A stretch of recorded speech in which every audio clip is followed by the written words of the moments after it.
Chapter 1: The Gray Embrace. The world ended not with a bang, nor even a whimper, but with the soft, consuming hush of gray. One moment, the Odyssey VI was battling hurricane-force winds and waves like liquid mountains. The next, silence. A profound, unnatural silence that swallowed the storm, the screams, the grinding tear of metal. Then came the fog.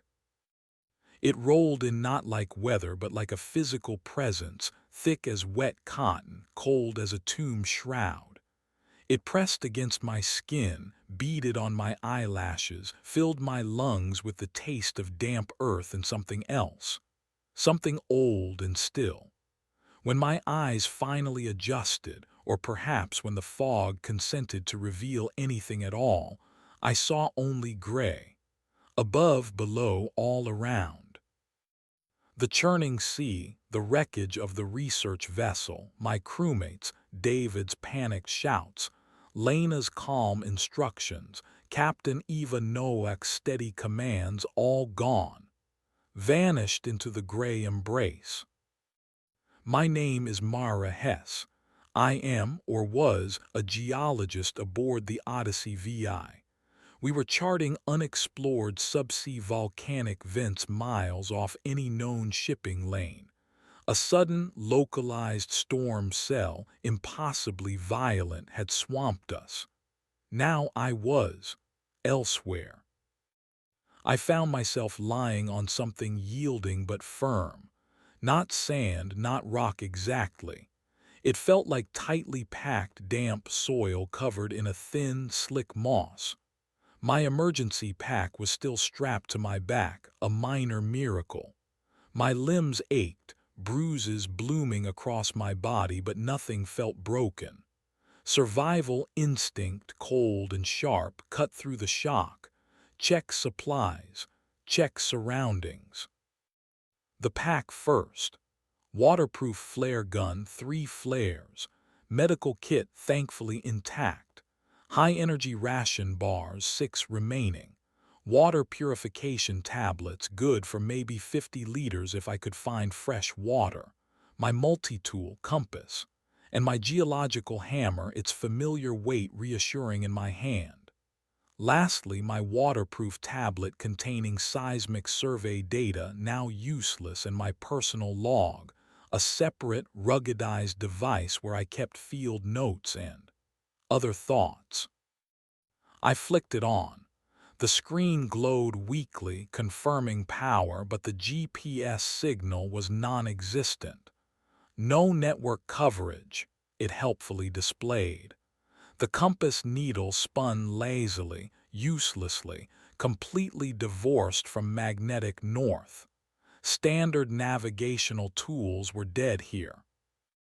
I stood up slowly, muscles protesting. The ground sloped gently upwards.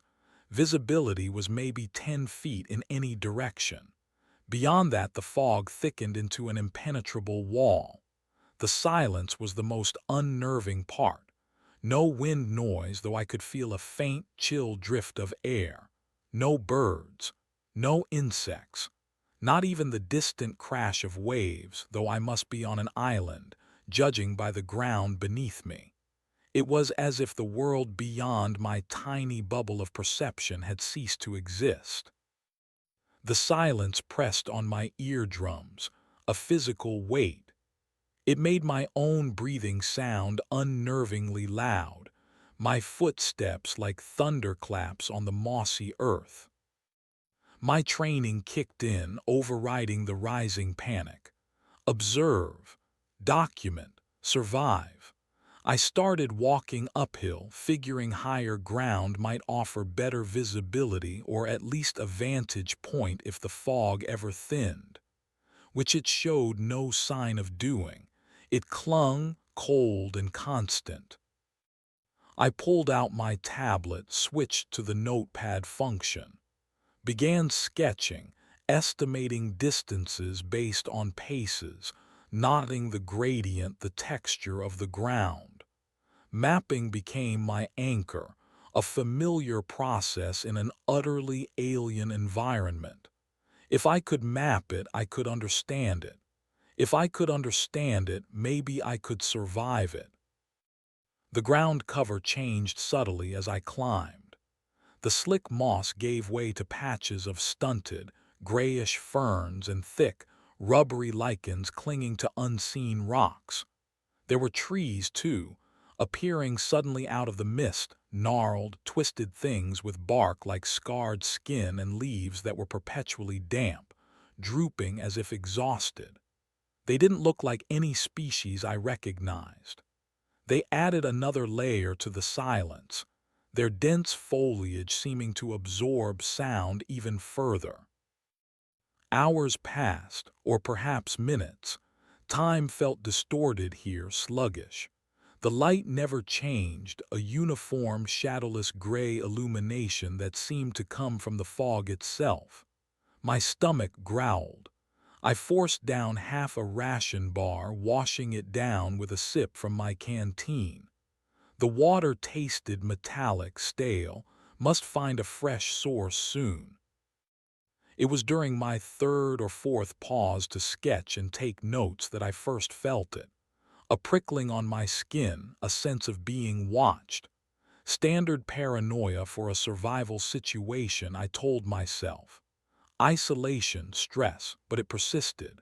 I scanned the oppressive gray around me, hammer held ready. Nothing moved. Nothing made a sound. Yet the feeling intensified, like unseen eyes studying me from the impenetrable veil.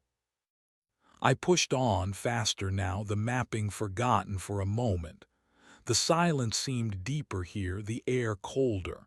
And then I saw it, or rather sensed it first. A subtle shift in the oppressive gray, a hint of warmth, a faint, almost imperceptible lightening ahead. Curiosity warred with caution. My geologist's instinct urged investigation. My survival instinct screamed trap. I slowed my pace, moving from the meager cover of one twisted tree to the next, my hammer held high. The gray thinned further, resolving into shapes. A structure, small, wooden, a cabin. Smoke curled from a stone chimney, impossibly dark against the gray sky, yet carrying no scent of wood smoke. Golden light spilled from a window, promising warmth, shelter, a haven. It looked perfect, too perfect, like something from a postcard, utterly incongruous with the hostile, alien landscape I'd been traversing. The wood looked sturdy, well-maintained. The light in the window was steady and inviting. There was even a small porch with a rocking chair, gently swaying as if someone had just left it. My heart pounded. After the cold, the damp, the terrifying silence, the sight of this place was a physical blow. Hope surged, potent and dangerous. Shelter, warmth, maybe even inhabitants, someone else who survived. I gripped my hammer tighter, knuckles white. Years of field work, analyzing strata, understanding the difference between solid bedrock and treacherous fault lines, screamed a warning. This didn't fit. It was an anomaly, like finding a perfect, glittering diamond embedded in mundane shale, possible but highly suspect. I circled, staying within the thicker fog at the edge of the clearing. The silence here felt different, too. Not the oppressive weight of before, but an expectant hush. As if the island itself was holding its breath, waiting to see what I would do. The cabin remained unchanged. No figures appeared at the window, no door opened. The rocking chair swayed rhythmically, moved by no discernible breeze. The warmth radiating from it felt real enough, a welcome contrast to the fog's chill. My shivering intensified, not just from cold, but from a mixture of hope and profound dread. Could it be real? A remnant of some previous occupation, a hermit's dwelling, or was it something else? Something constructed, perhaps not from wood and stone, but from desperation. I edged closer, my boots sinking slightly into ground that felt softer here, less solid. The air definitely felt warmer, the light brighter. I could almost smell phantom scents, wood smoke, roasting meat, hot coffee. My empty stomach clenched painfully. 10 yards away. 5. I could see the grain of the wood now, the hinges on the door, the slightly clouded glass in the window pane. It looked utterly convincing. But the silence, the utter, complete lack of any sound originating from the cabin itself. No creak of wood settling, no crackle of fire, no murmur of voices. Only the rhythmic, silent sway of the empty rocking chair. My hand rested on the doorknob. It felt cool, solid brass. My breath hitched, just open it. Shelter, safety, warmth. My geologist's eye caught something else. A faint discoloration near the base of the cabin walls. A patch where the moss seemed different, paler, almost crystalline. I knelt, ignoring the inviting door for a moment, and touched the patch cautiously. It crumbled under my fingers, not like moss but like desiccated fungus. And beneath it the wood felt wrong, spongy, fibrous, not timber but something, organic and strange, compacted into the shape of timber. A cold dread, far colder than the fog, washed over me. I looked back at the inviting window, the golden light. Illusion, all of it. A carefully crafted lie standing defiant against the gray reality. What kind of place did this? And more importantly, why? The rocking chair continued its silent, steady rhythm, waiting.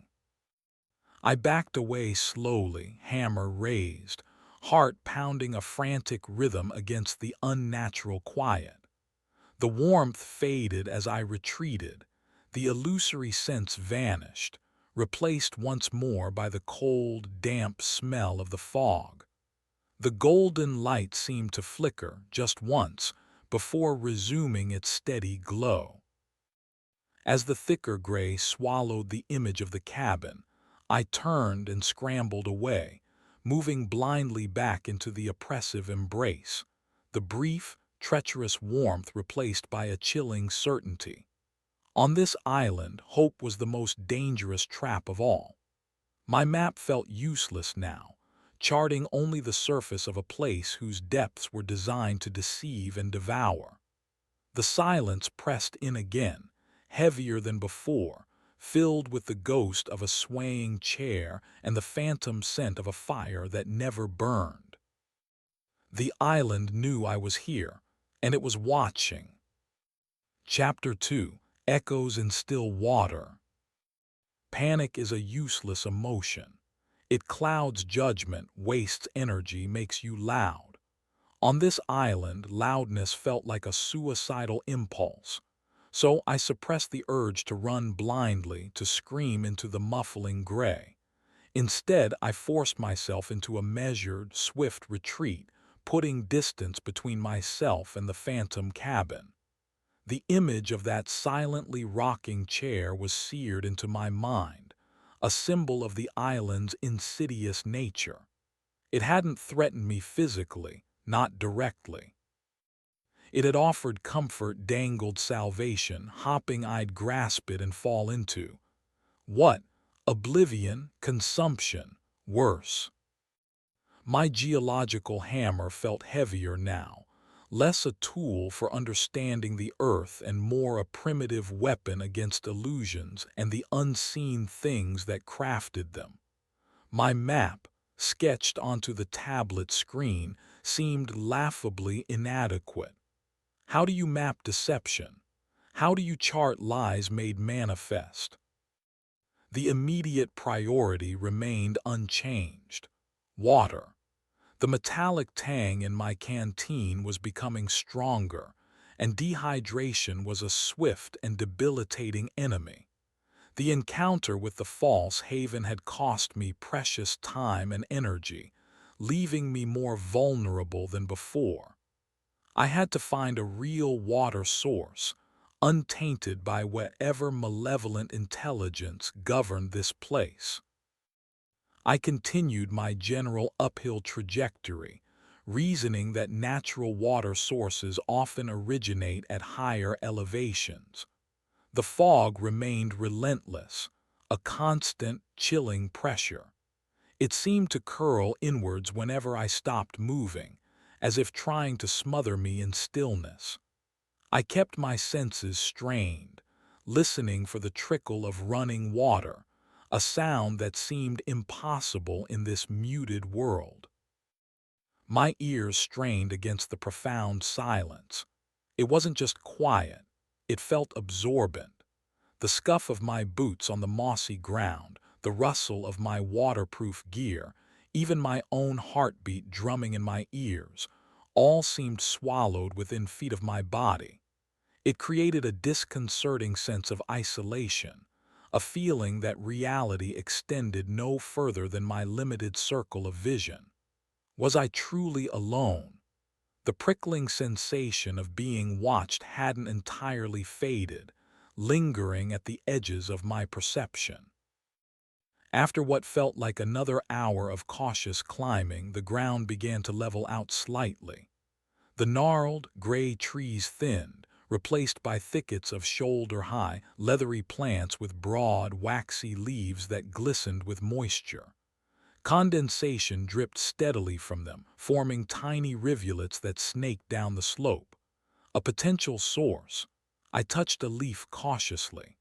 The water felt cool, clean. I tasted a drop, no immediate metallic tang, just the flat taste of distilled water. Hope, that dangerous emotion, flickered again. I followed the rivulets downwards, pushing through the dense foliage. The air grew heavier, damper. And then I heard it. Faint, almost subliminal, but undeniably there. The sound of dripping water. Not the gentle patter from the leaves, but a more resonant, echoing drip, suggesting a larger body of water, perhaps within a cave or overhang. My pace quickened. The dripping grew louder, clearer, echoing slightly now. It led me to a shallow depression in the landscape, almost a basin, where the fog seemed marginally thinner. At the center lay a pool of water, perhaps 20 feet across. It was unnervingly still, its surface like polished obsidian, reflecting the uniform gray sky with perfect clarity. The dripping sound came from the center, where a single, thick drop fell from an unseen point high in the fog every few seconds, creating concentric ripples that spread slowly across the mirror-like surface before vanishing. This felt real. The geology seemed plausible, a natural basin collecting condensation and runoff. The water looked clear, and the steady drip suggested a continuous source. Relief washed over me, so potent it almost brought tears to my eyes. I approached the edge, unclipping my canteen. The silence around the pool was different. It wasn't the heavy, absorbent silence of the forest, but a brittle, waiting silence. The dripping echo seemed to punctuate it, marking time in this timeless place. I knelt at the edge, the damp earth soaking into my trousers. The water was cold, startlingly so. I hesitated, remembering the cabin. Could water be an illusion too? I dipped my hand in. The cold was sharp, biting, undeniably real. I scooped some into my palm. It looked clear, smelled clean. I touched a drop to my tongue. Cold, clean, tasteless, real. Finally, something real. I filled my canteen, then drank deeply directly from the pool, the cold water shocking my system, easing the ache in my throat. It was the best thing I had ever tasted. As I drank, my eyes scanned the opposite bank, half expecting something. But there was only the gray fog, the dark, damp earth, and the edge of the leathery-leaved thicket.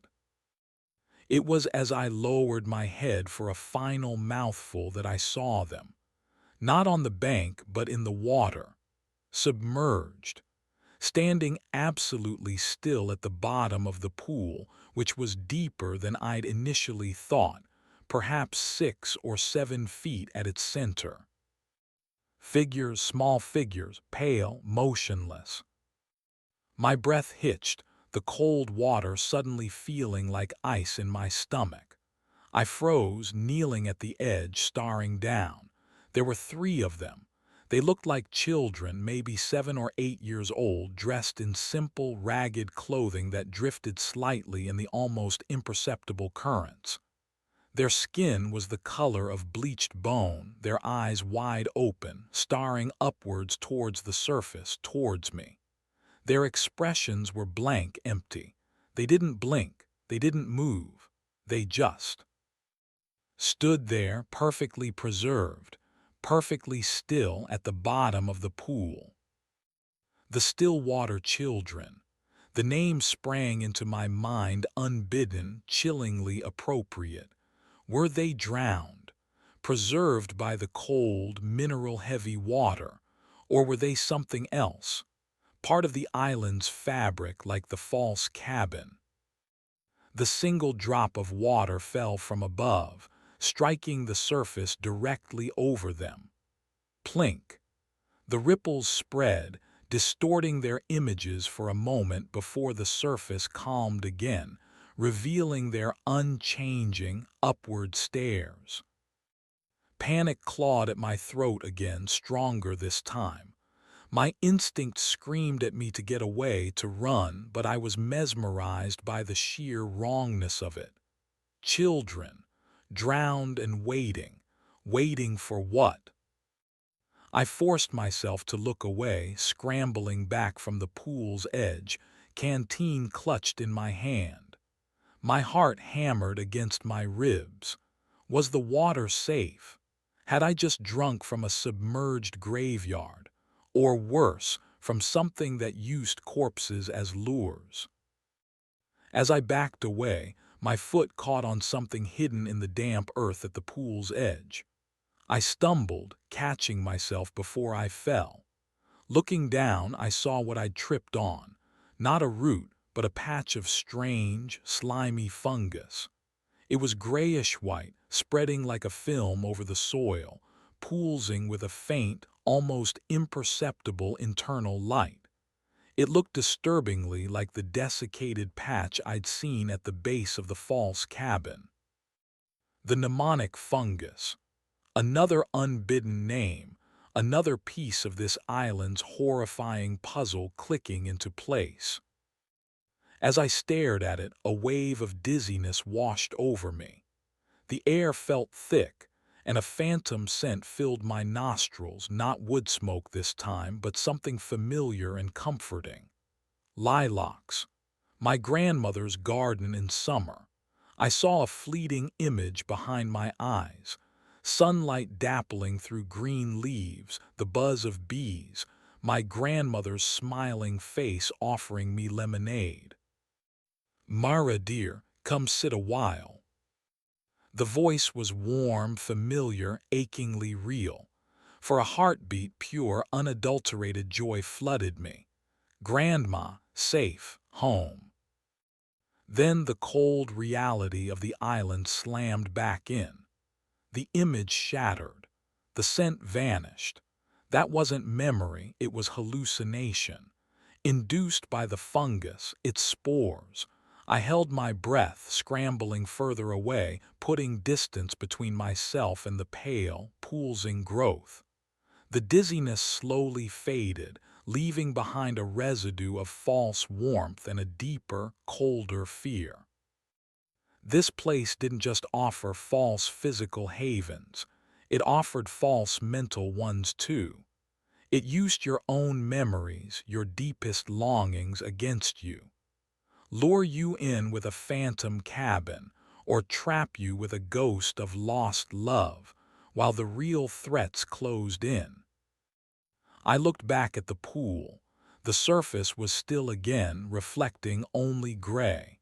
The still water children remained submerged, their pale faces staring upwards, waiting. Were they connected to the fungus, part of the same intricate trap?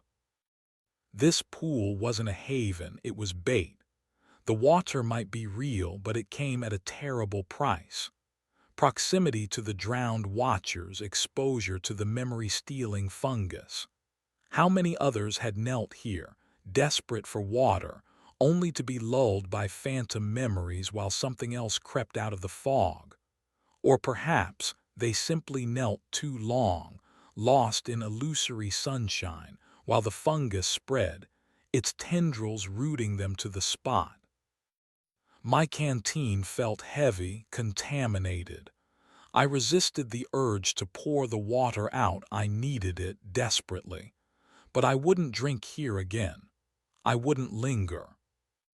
I checked my hastily sketched map on the tablet. The pool was a new data point, marked with warnings, still water, submerged figures, hallucinogenic fungus.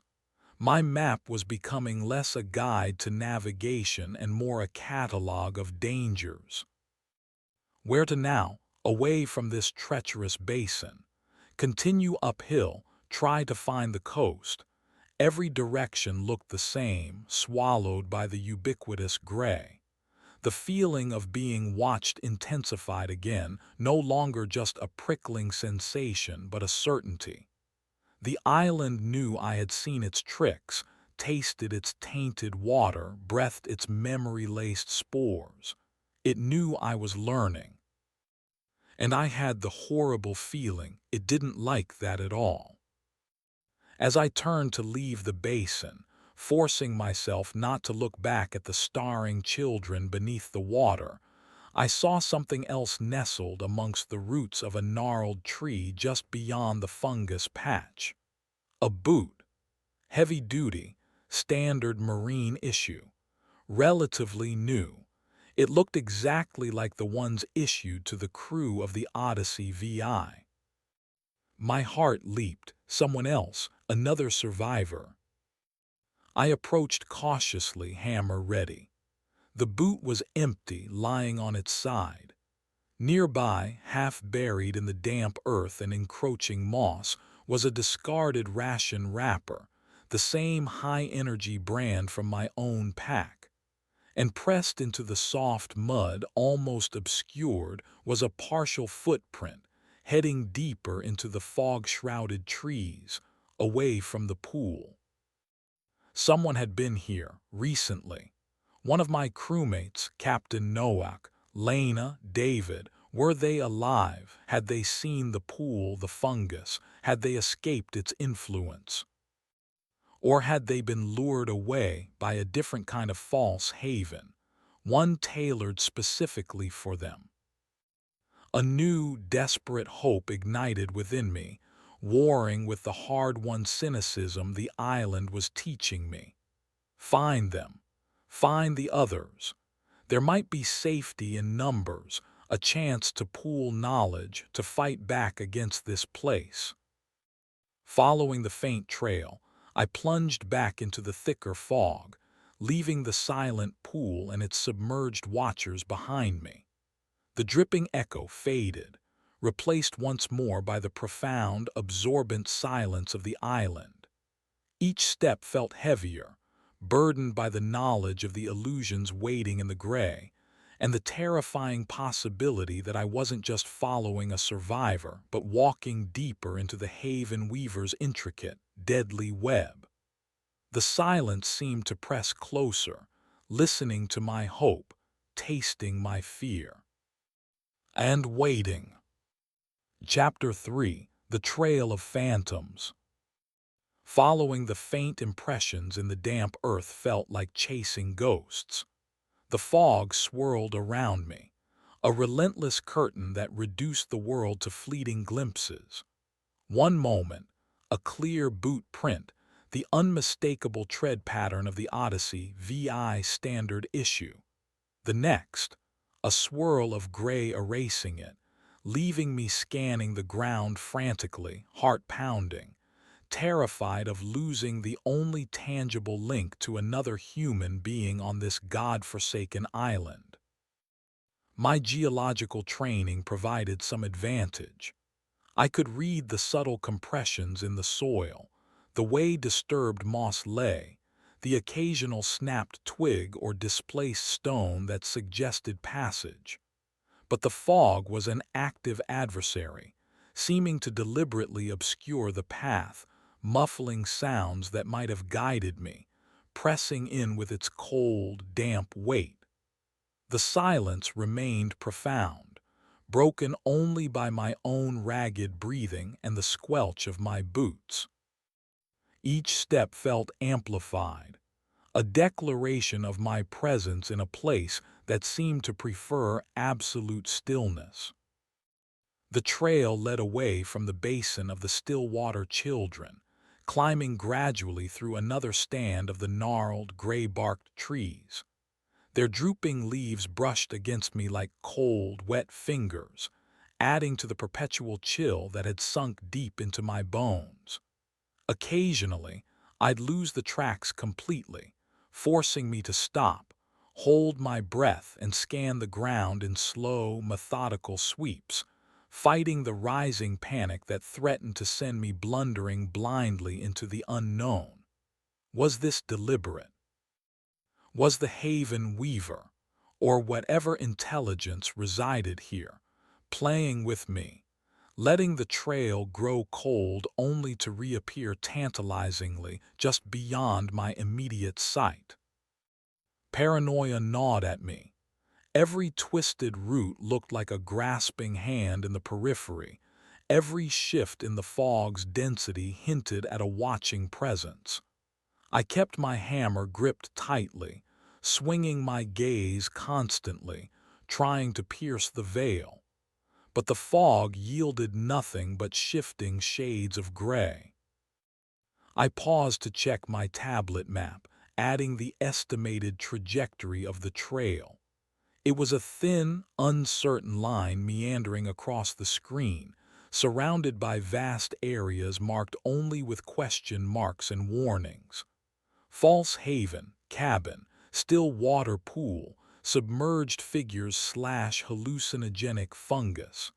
Now uncertain trail, possible survivor. My map was becoming a tapestry of fear.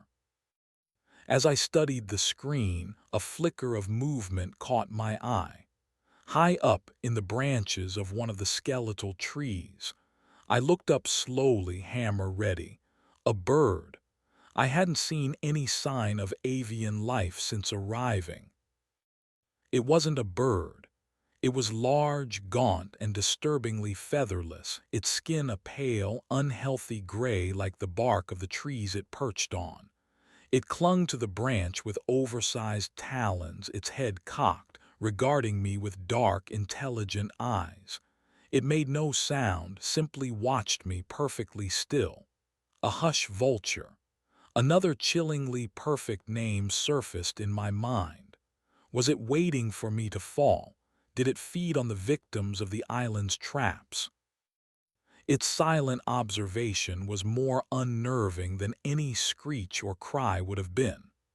After a long moment, it shifted its weight, spread its ragged, membranous wings wider than seemed possible, and launched itself into the fog, vanishing as silently as it had appeared.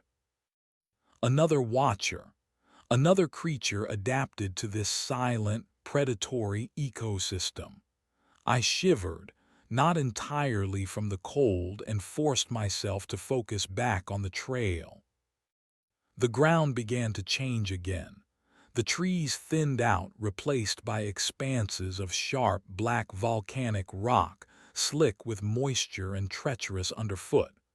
The tracks became harder to follow here, reduced to scuff marks on the stone or displaced pebbles. Progress slowed considerably. The air grew colder, carrying a faint, briny tang.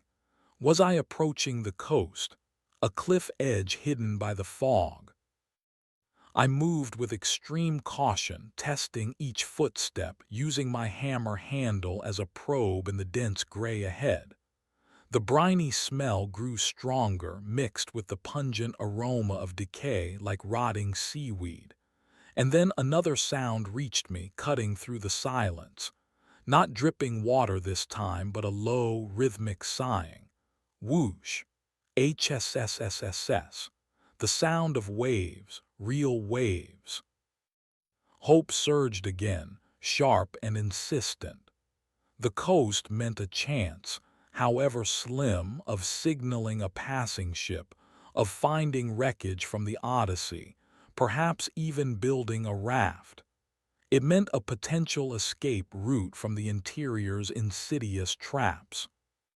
The tracks clearly led towards the sound. I followed, moving faster now, excitement warring with the ingrained caution the island had taught me. The sighing grew louder, resolving into the distinct rhythm of waves breaking on a shore. Whoosh! HSSSSS.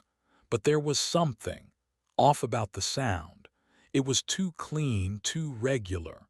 Real waves have a chaotic, overlapping quality, varying in intensity. This sounded almost mechanical, perfectly timed, lacking the messy resonance of water against rock or sand. Dread coiled in my stomach. Was this another illusion, a sonic trap? The fog thinned slightly ahead, revealing not a beach, but a cliff edge dropping into the gray void. The sound was definitely coming from below. I crawled the last few feet, peering over the precipice. Below me, maybe 50 feet down, was a narrow shoreline. Not sand, but black, glistening shingle, and the waves. They weren't water, they were fog. Dense, thick rollers of fog surging up onto the shingle with that rhythmic sighing sound, then receding, leaving the rocks momentarily clear before the next wave rolled in.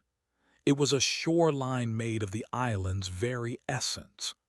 The briny smell, the decaying scent, it all came from the churning mist below. And nestled on the shingle, just above the reach of the highest fog wave, was another structure. Not a cabin this time. It looked like a lean-to, crudely assembled from driftwood, salvaged planks, and torn sheets of metal that might have come from the Odyssey. A flickering orange light emanated from within, casting dancing shadows. Smoke, real smoke this time, carrying the scent of burning wood and something else, cooked fish, curled up into the gray air. Beside the lean-to, pulled up onto the shingle, was a section of torn hull plating from the ship, unmistakable with its faded blue paint and stenciled identification numbers. Nearby lay a scattered pile of supplies, a medical kit identical to mine, ration packs, a coil of rope. And sitting by the flickering firelight, tending to a small fish cooking on a sharpened stick, was a figure. My breath caught in my throat.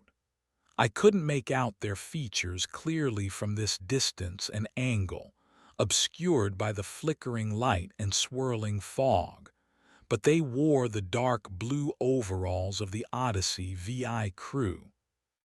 Alive, someone was alive. Relief hit me like a physical blow, so intense it made me dizzy. I wanted to shout, to wave, to scramble down the cliff face immediately. But the memory of the cabin, the Stillwater children, the mnemonic fungus held me back. This place, this survivor, it felt different, more real. The structure was crude, salvaged. The fire smelled real. The presence of Odyssey wreckage argued for authenticity. But the fog waves sighing on the shingle below, that was profoundly unnatural. And the location, nestled right here at the end of the trail I'd been following, it still felt too convenient. I scanned the cliff face. There seemed to be a narrow, precarious path leading down, partially obscured by fog tendrils. It looked like the route the survivor must have taken. The tracks I'd been following led directly to its head. Was this the Haven Weaver's masterpiece? A lore constructed not from pure illusion, but from salvaged reality, preying on the specific hope of finding my crew. Using wreckage, real fire, even the convincing form of a fellow survivor. Or was this genuine? Had one of my crewmates managed to carve out a small pocket of safety on this hostile shore? I lay there on the cliff edge, hidden in the fog, torn. The figure below moved, turning slightly. For a moment the firelight caught their face. Short, dark hair, familiar profile.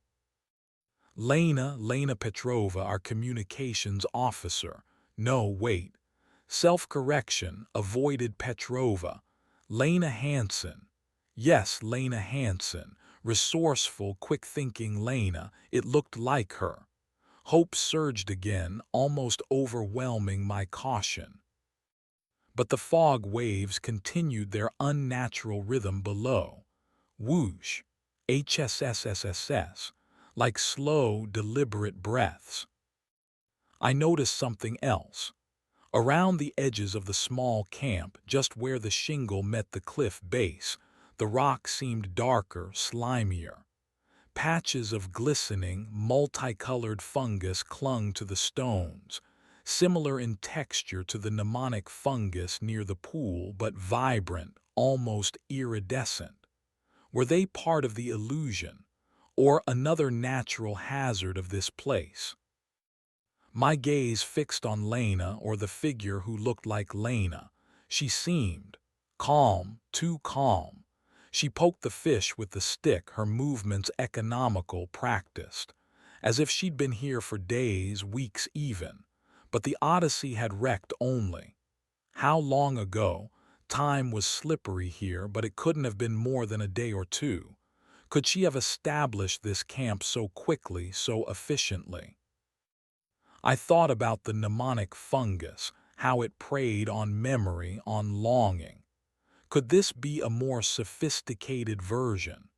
An illusion tailored not just to general comfort, but to specific faces, specific hopes. I needed proof, something concrete. Slowly, carefully, I began to ease myself backwards, away from the cliff edge. My plan was risky, maybe foolish, but better than blindly stumbling into another potential trap. I would circle around, try to find another vantage point, perhaps approach the camp from the shingle level if possible, staying hidden in the fog waves. Get closer, confirm identity, assess the reality of the situation before revealing myself. As I moved, my boot dislodged a small pebble. It skittered over the edge, bouncing once, twice, before clattering onto the shingle below. Down in the camp, the figure froze. The head snapped up, peering directly towards my position on the cliff edge, piercing the fog with an unnatural intensity. The firelight glinted in eyes that seemed suddenly, terrifyingly aware. The calmness vanished, replaced by an unnerving stillness. The figure slowly rose to its feet, the cooking stick dropping unnoticed onto the rocks. It didn't call out. It didn't wave. It just stood there, staring upwards, a dark silhouette against the flickering flames and the sighing fog waves, waiting. The briny, decaying scent of the fog seemed suddenly stronger, cloying. The rhythmic whoosh, HSSSSS of the fog waves felt less like breathing and more like a slow, steady pulse counting down. I scrambled back further, heart hammering, convinced now more than ever that this was no simple survivor's camp. The trail hadn't led me to salvation. It had led me, step by deliberate step, to the edge of another, perhaps far more dangerous, false haven. And now its silent sentinel knew I was here. Chapter 4: The Sighing Shore. My blood ran cold. The way the figure, the Lena facsimile, snapped its head up, the unnerving stillness that followed, the intensity of its gaze cutting through the gloom. It wasn't human, not natural. Every alarm bell honed by the previous encounters shrieked danger. This wasn't rescue. It was another, more elaborate performance staged by the island's malignant intelligence. My immediate instinct was raw flight. Scrabble back from the cliff edge, disappear into the thicker fog inland, put as much distance as possible between myself and that watchful silhouette. But two things held me rooted for a precious second. First, the lingering, traitorous spark of hope that maybe, just maybe, I was wrong, that terror and paranoia were twisting my perception. Second, the cold calculation of the geologist. I was on an unknown island, potentially cornered near a cliff edge, with an unknown entity aware of my location. Blind retreat might lead me into worse hazards, unseen crevasses, denser patches of mnemonic fungus, or directly into the path of whatever else hunted in the gray. Information was survival. I needed to know more about this trap before I could navigate away from it. The flanking maneuver, approaching from the shingle level, was still the most viable, albeit terrifying, option. Staying hidden, observing, confirming the nature of the threat before committing to a course of action. Heart pounding like a drum against the silence, I eased back further, keeping low, using the lip of the cliff and the swirling fog tendrils as cover. The figure below remained motionless, a dark statue against the flickering firelight, its gaze fixed on the spot where I had been. It didn't pursue. It didn't call out. It simply waited, radiating a predatory patience that was far more terrifying than any overt aggression. I found the head of the narrow path I'd spotted earlier. It looked even more treacherous up close, little more than a series of crumbling ledges and loose scree snaking down the dark cliff face, partially obscured by curtains of fog. It was slick with moisture, and the strange, iridescent fungus I'd seen near the camp below grew in patches here too, clinging to the rock face like diseased jewels. Its colors seemed to shift subtly, oily blues, greens, and violets, catching the dim ambient light in disturbing ways. I gave it a wide berth, instinctively distrusting its unnatural vibrancy. Taking a deep breath, I began the descent. It was slow, painstaking work. Every footstep threatened to send loose stones clattering down, announcing my position. Every handhold felt precarious, greasy with dampness. The fog swirled around me, sometimes clearing momentarily to reveal the 50-foot drop to the churning fog shingle below, sometimes closing in so thick I couldn't see my own feet. The unnatural sighing of the fog waves was louder here, a constant, rhythmic whoosh. HSSSSS that seemed to vibrate through the rock itself, unsettling my balance. Halfway down, my foot slipped on a patch of loose gravel. I gasped, windmilling my arms, scrabbling for purchase. My fingers closed around a projecting knob of rock just as my feet skittered over the edge. I hung there for a moment, dangling, heart leaping into my throat. Below, the Lena figure hadn't moved, seemingly oblivious or indifferent to the shower of pebbles I'd sent down. Or perhaps it knew exactly where I was and was simply waiting for me to fall.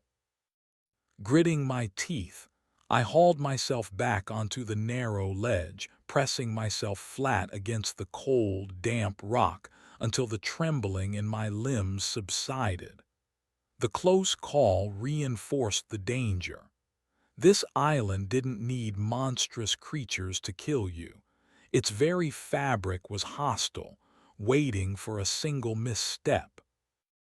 As I clung there, catching my breath, I noticed something embedded in the rock face near my hand, partially overgrown by the iridescent fungus. Not a natural formation. It was metal, dark, pitted, vaguely familiar. I brushed away the slimy fungal strands. Stenciled white letters, faded but legible. SCYVI, part of the Odyssey's nameplate. Another piece of wreckage, lodged high up here on the cliff face during the storm or whatever cataclysm brought us here. Seeing it felt less like a clue, and more like another deliberate piece of stage dressing by the Haven Weaver, reinforcing the illusion below. I continued the descent, moving with even greater caution. The air grew heavier, saturated with the briny, decaying smell of the fog waves. The rhythmic sighing filled my ears, becoming hypnotic, almost lulling. I had to consciously fight its soporific effect. Finally, my boots touched the black shingle. I'd made it. I crouched low, immediately seeking cover behind a jagged outcrop of rock encrusted with the iridescent fungus. The stuff seemed to pulse faintly in time with the fog waves, its colors shifting. I made sure not to touch it. From this level, the camp was perhaps 30 yards away. The fog waves surged and receded just feet from my hiding place, dense and opaque as they rolled in, thinning momentarily as they drew back, revealing the glistening, dark shingle before the next wave hit. They moved with the unnatural regularity I'd observed from above, like a vast, slow machine breathing mist. Looking into the receding waves, I caught glimpses of movement within the gray, indistinct shapes swirling, dissolving before they could be properly seen. Were those just currents, or were things living in that dense, churning fog? The Lena figure was still standing by the fire, facing the cliff, utterly motionless. The fish still lay on the rocks where it had fallen, starting to char slightly. The whole scene felt frozen, expectant. I stayed hidden, observing, forcing myself to analyze, not just react. The lean-to, assembled from real wreckage, plausible. The fire, real flame, real heat, real smell of wood smoke and cooked fish, though now slightly burnt.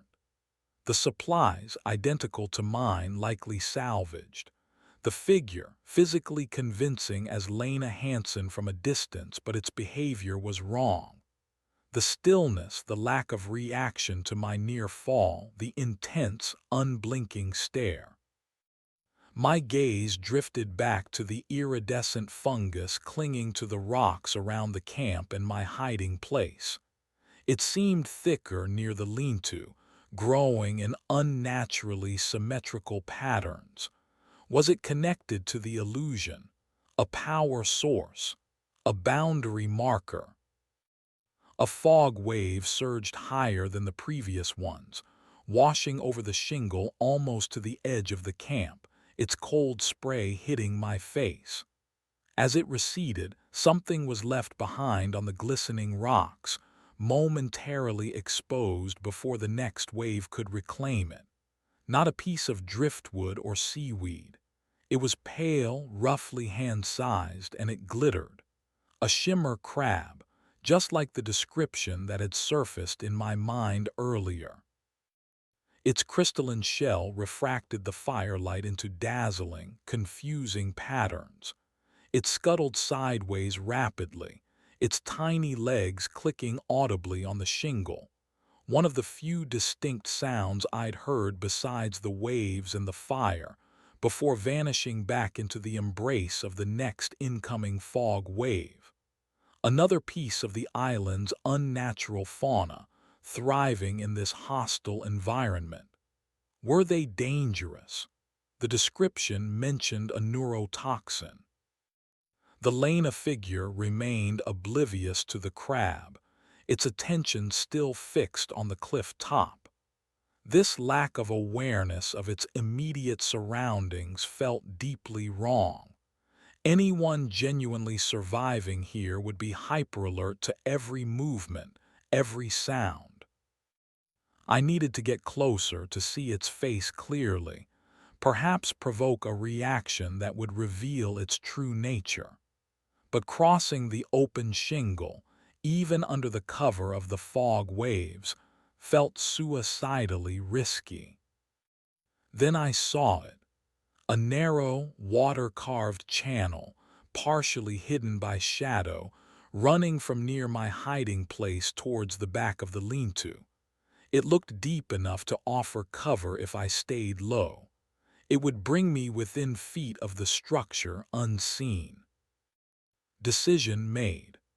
Waiting for the peak of an incoming fog wave to provide maximum cover, I slid from behind the outcrop and scrambled into the channel, pressing myself flat against its damp, cold bottom. The fog surged over me, chilling me to the bone, filling the channel with swirling gray. As it receded, I crawled forward, using the brief periods of relative clarity to advance, then freezing as the next wave rolled in. The whoosh, HSSSSS of the waves was deafening down here, punctuated by the crackle of the nearby fire. The briny, decaying smell was almost overpowering. I moved slowly, deliberately, ignoring the discomfort, focusing only on reaching the lean-to undetected. After several cycles of crawl-freeze-crawl, I was there. Hidden in the channel, mere feet from the back wall of the crude structure. I could feel the heat of the fire radiating through the salvaged metal panels. I could hear the low crackle of the flames. But still, no other sound from within or around the camp. The Lena figure remained out front, a silent sentinel. Carefully, I raised my head just enough to peer through a gap between two warped planks that formed the back wall. My breath caught. Inside the lean-to, it wasn't empty. Lying on a pile of sodden blankets facing away from me was another figure, also wearing the Odyssey VI overalls. Their body was curled up motionless, sleeping, or worse. And then I saw the fungus, the iridescent fungus. It wasn't just on the rocks outside. It coated the interior walls of the lean-to, pulsing faintly with its shifting colors. Tendrils of it snaked across the floor, reaching towards the figure on the blankets, merging with the fabric, creeping onto the exposed skin of their neck and hands. It looked like it was slowly, inexorably consuming them. My stomach turned. This wasn't a camp, it was a feeding ground, a larder. The figure on the blanket stirred, moaning softly, a sound thick with pain or delirium. They shifted slightly, turning their head just enough for me to see their face in the dim, fungus-tinged light. It wasn't Lena. It wasn't anyone from the Odyssey. It was a man older, his face gaunt and pale beneath the encroaching fungal growth. His eyes fluttered open, unfocused, clouded with confusion and pain. He looked utterly lost. A previous victim. Someone lured here before me, kept alive, slowly being consumed by the fungus while the Lena facsimile stood guard outside. The full horror of the place crashed down on me. The Haven Weaver didn't just create illusions of safety. It created elaborate ecosystems of predation. The convincing lure, Lena, the camp, the environmental hazard, fog waves, shimmer crabs, the slow consumption, iridescent fungus, and perhaps the lure itself was also the guard. I had to get out, now, warn anyone else who might be drawn here. But as I started to ease back down into the channel, my hand brushed against a loose piece of metal sheeting. It shifted with a faint scraping sound. Instantly, the crackling of the fire outside stopped. The rhythmic sighing of the fog waves seemed to pause. A dead, absolute silence fell over the shoreline. From the front of the lean-to came a new sound, not loud but infinitely more terrifying than the silence. A soft, wet, clicking sound, like chitinous legs on damp rock or mandibles working. The Lena figure was moving, coming around the side of the lean-to, towards the back, towards the channel, towards me. Chapter 5, Chitin and Lies. The clicking sound scraped against the sudden, unnatural silence. It was slow, deliberate, each step echoing slightly on the wet shingle. It wasn't the sound of boots. It was sharper, harder, unnervingly precise. My blood turned to ice water. The Lena facsimile wasn't just behaving unnaturally. It was moving unnaturally. Trapped in the narrow channel, mere feet from the back of the lean-to, options evaporated like mist in sunlight. Scramble back the way I came, too slow. The clicking was getting closer, rounding the corner. Confront it, with my geological hammer against. What? Something that could mimic a human form but moved like an insect. Stand my ground and hope it hadn't detected my exact position. Unlikely, given the sudden cessation of all other sound, as if the island itself was focusing its attention here. Inside the lean-to, the consumed man moaned again, a low, despairing sound. The iridescent fungus pulsed faintly around him, its colors shifting more rapidly now, casting phantasmagorical patterns on the warped metal walls. Was it reacting to the presence outside, or to my fear? The clicking stopped, right at the entrance to the channel, maybe 10 feet away. I held my breath, pressing myself flat against the cold, damp earth, praying the shadows and the residual fog clinging within the depression would conceal me. My heart hammered so violently I was sure it must be audible. Silence stretched, thick and taut. The only sound was the faint, wet poolsing of the fungus inside the lean-to and the blood rushing in my own ears. Then, a shadow fell over the entrance of the channel.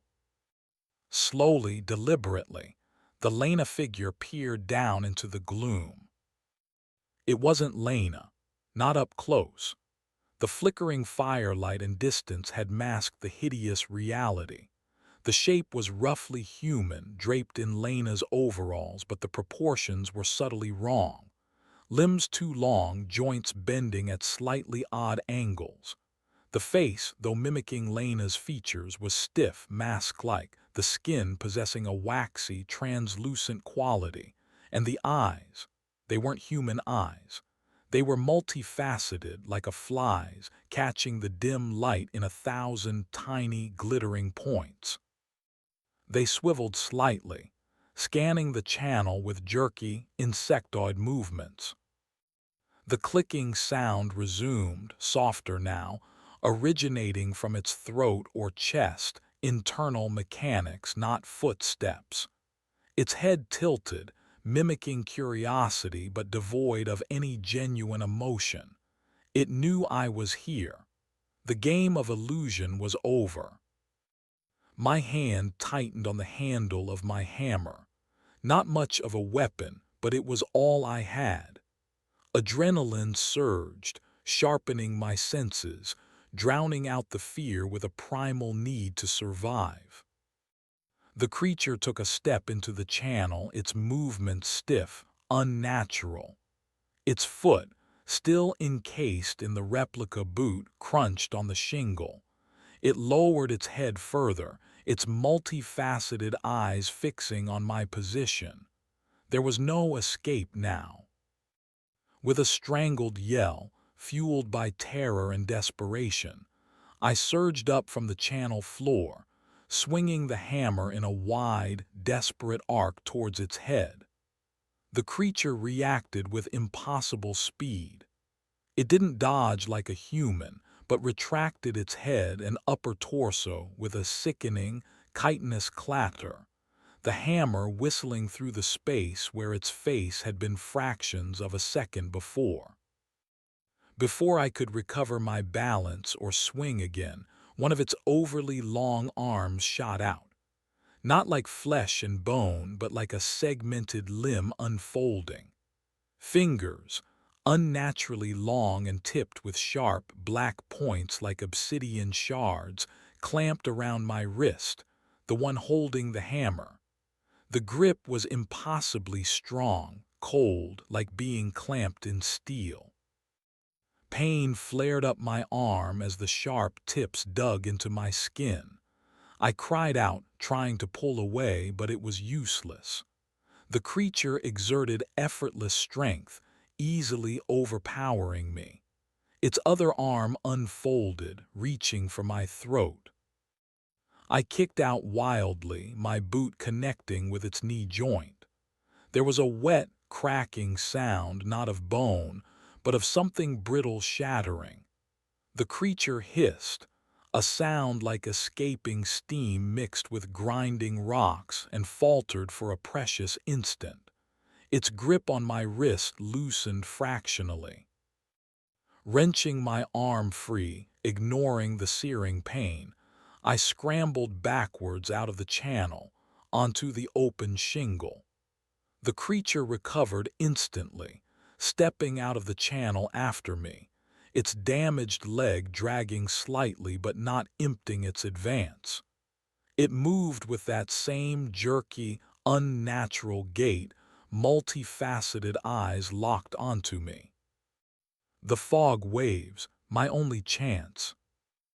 As the next wave began to surge inwards, thick and gray, I turned and sprinted towards it, plunging into the chilling embrace of the mist. The cold was shocking, stealing my breath, the briny decay stinging my eyes. Visibility dropped to zero.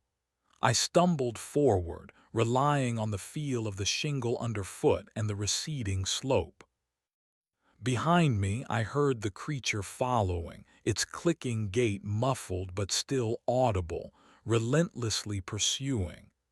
Could it see in the fog? Did it navigate by sound or some other sense I couldn't comprehend? The wave reached its peak and began to recede. HSSSSS. For a moment the fog thinned slightly. I risked a glance back. The creature was closer than I expected, easily navigating the churning mist, its silhouette stark against the swirling gray. It seemed unbothered by the cold, the lack of visibility. This was its environment. Where could I go? Back up the treacherous cliff path? Impossible with that thing behind me. Further along the shore, into whatever other horrors awaited there. My eyes scanned the receding fog wave, and then I saw them. Several shimmer crabs caught momentarily on the shingle, their crystalline shells refracting the dim light.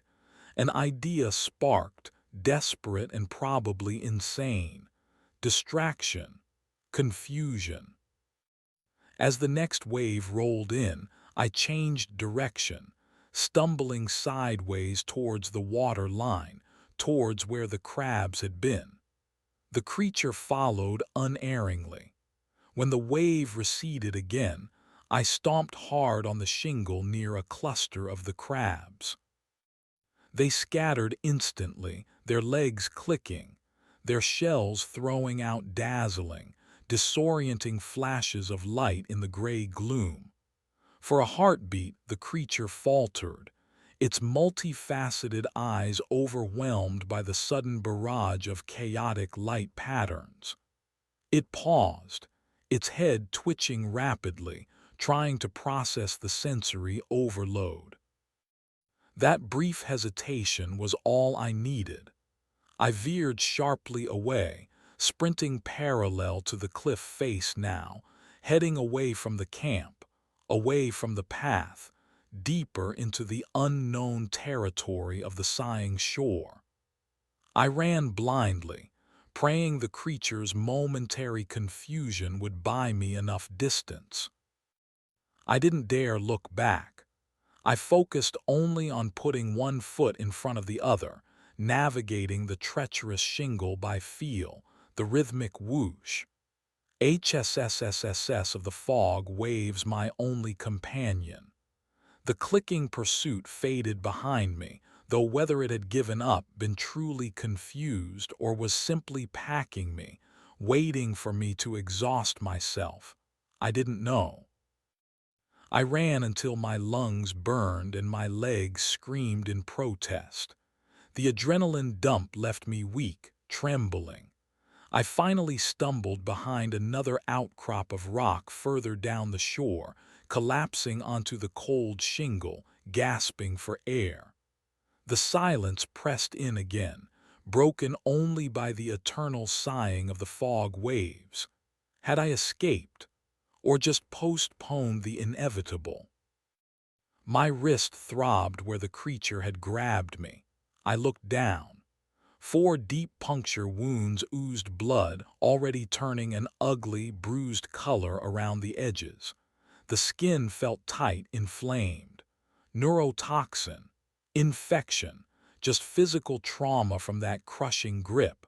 I fumbled for my med kit, pulling out antiseptic wipes and bandages.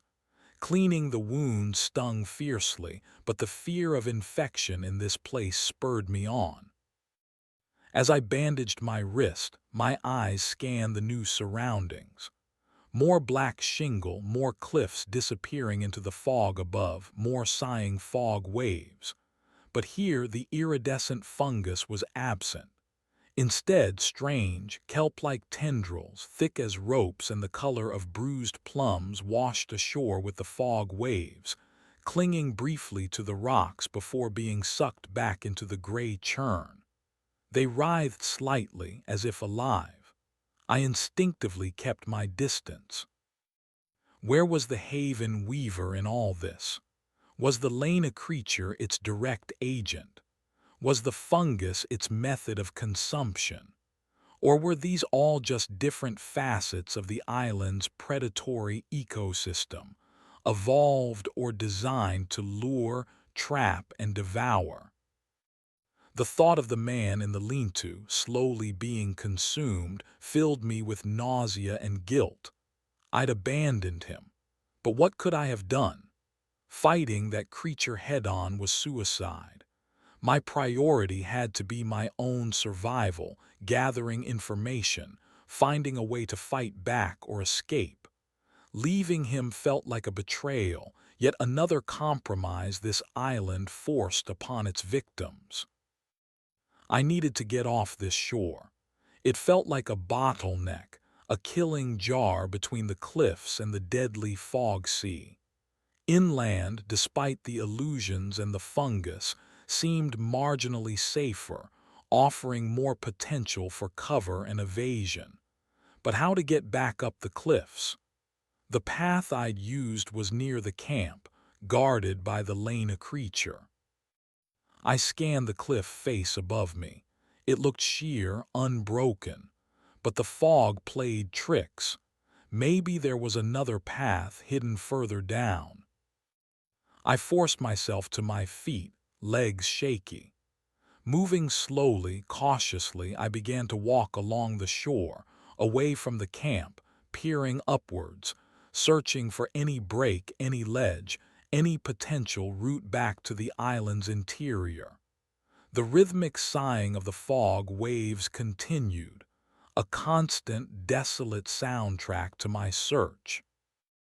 Each receding wave revealed the dark, glistening shingle, sometimes littered with the strange, writhing kelp or the occasional scuttling shimmer crab, before the next surge of gray swallowed the world again. The silence, apart from the waves, felt immense, watchful. Had the Lena creature given up the hunt? Or was it merely waiting, letting me wander deeper into its territory? The chilling possibility remained that the entire shoreline was the trap, and I was just moving from one exhibit to the next in the Haven Weaver's horrifying gallery. My bandaged wrist throbbed, a painful reminder of the encounter. The wounds felt unnaturally cold. Was it just the damp air or something else? A lingering effect of the creature's touch, or the first sign of something worse spreading through my system? Only time would tell. And time was a commodity I suspected was running desperately short on this silent, sighing shore. Chapter 6: Ascent into Gray.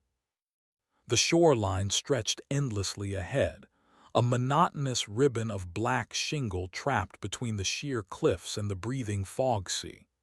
Each step crunched loudly in the unnatural quiet between wave surges, broadcasting my position to anything that might be listening. The rhythmic whoosh, HSSSSS of the fog waves was becoming maddening, a giant, indifferent metronome counting down my dwindling chances. My search for an escape route upwards yielded nothing. The cliff face remained stubbornly sheer, offering no obvious handholds or pathways. It rose like a black, weeping wall into the oppressive gray, disappearing into the impenetrable ceiling of fog maybe 100 feet up.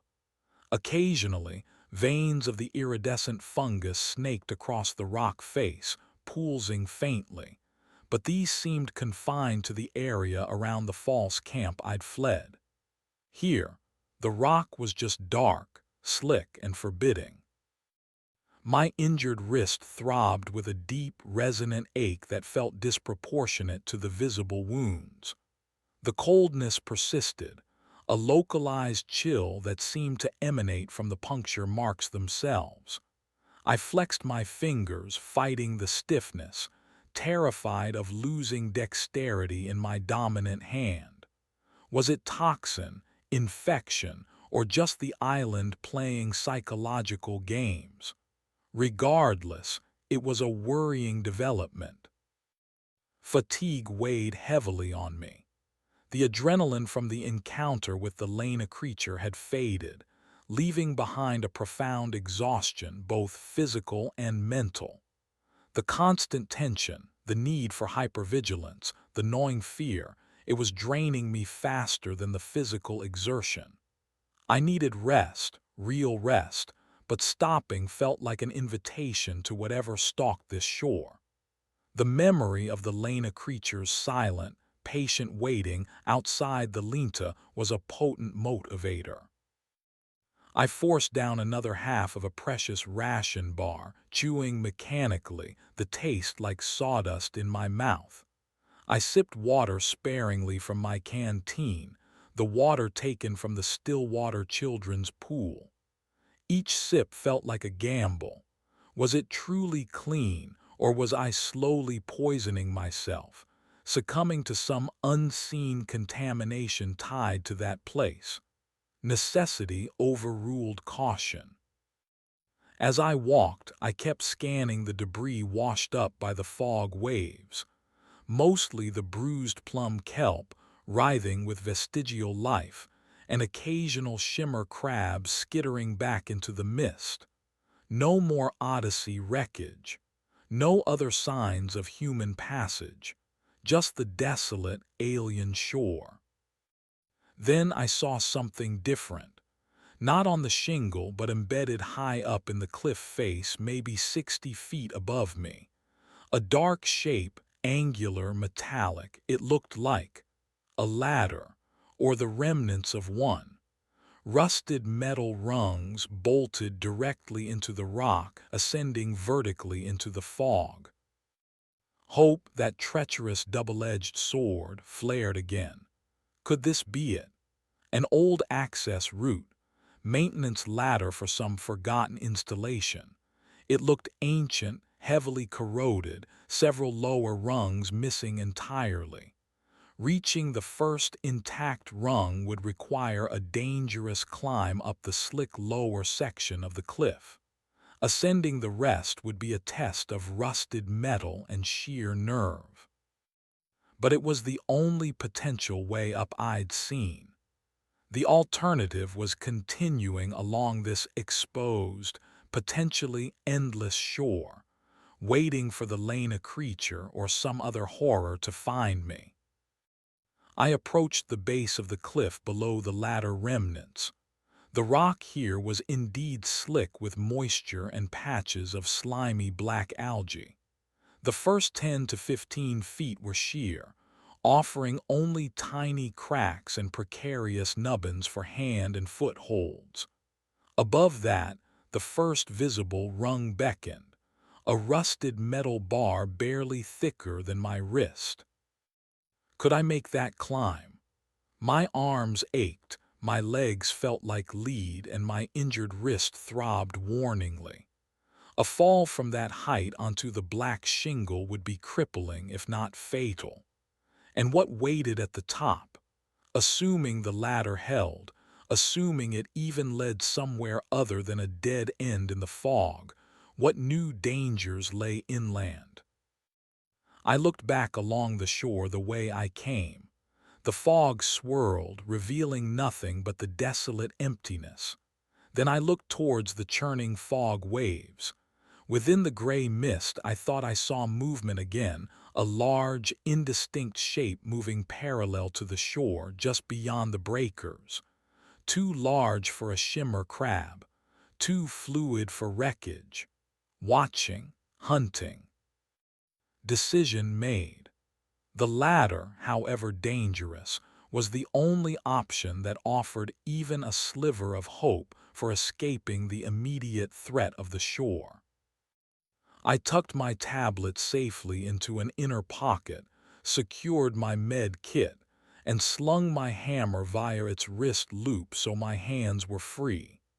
Taking a deep breath, I started to climb. The initial ascent was brutal. The rock was cold, slippery, offering minimal purchase. My fingers, numb with cold and strain, scrabbled for holds. My boots skated on the algae-slick surface. Twice my feet slipped, sending my heart leaping into my throat, only finding purchase again at the last second. My injured wrist screamed in protest with every upward pull, the deep cold intensifying. I gritted my teeth against the pain, focusing entirely on the next handhold, the next foothold. Finally, after what felt like an eternity of strained muscles and frayed nerves, my fingers closed around the first rusted rung. I tested it cautiously. It groaned under my weight but held. Relief washed over me, quickly followed by renewed anxiety. Now came the ascent of the ladder itself. It was worse than I feared. The metal was pitted, rough, and slick with condensation. Each rung seemed looser than the last, groaning and shifting alarmingly under my weight. Sections of the vertical supports were rusted through, threatening to crumble.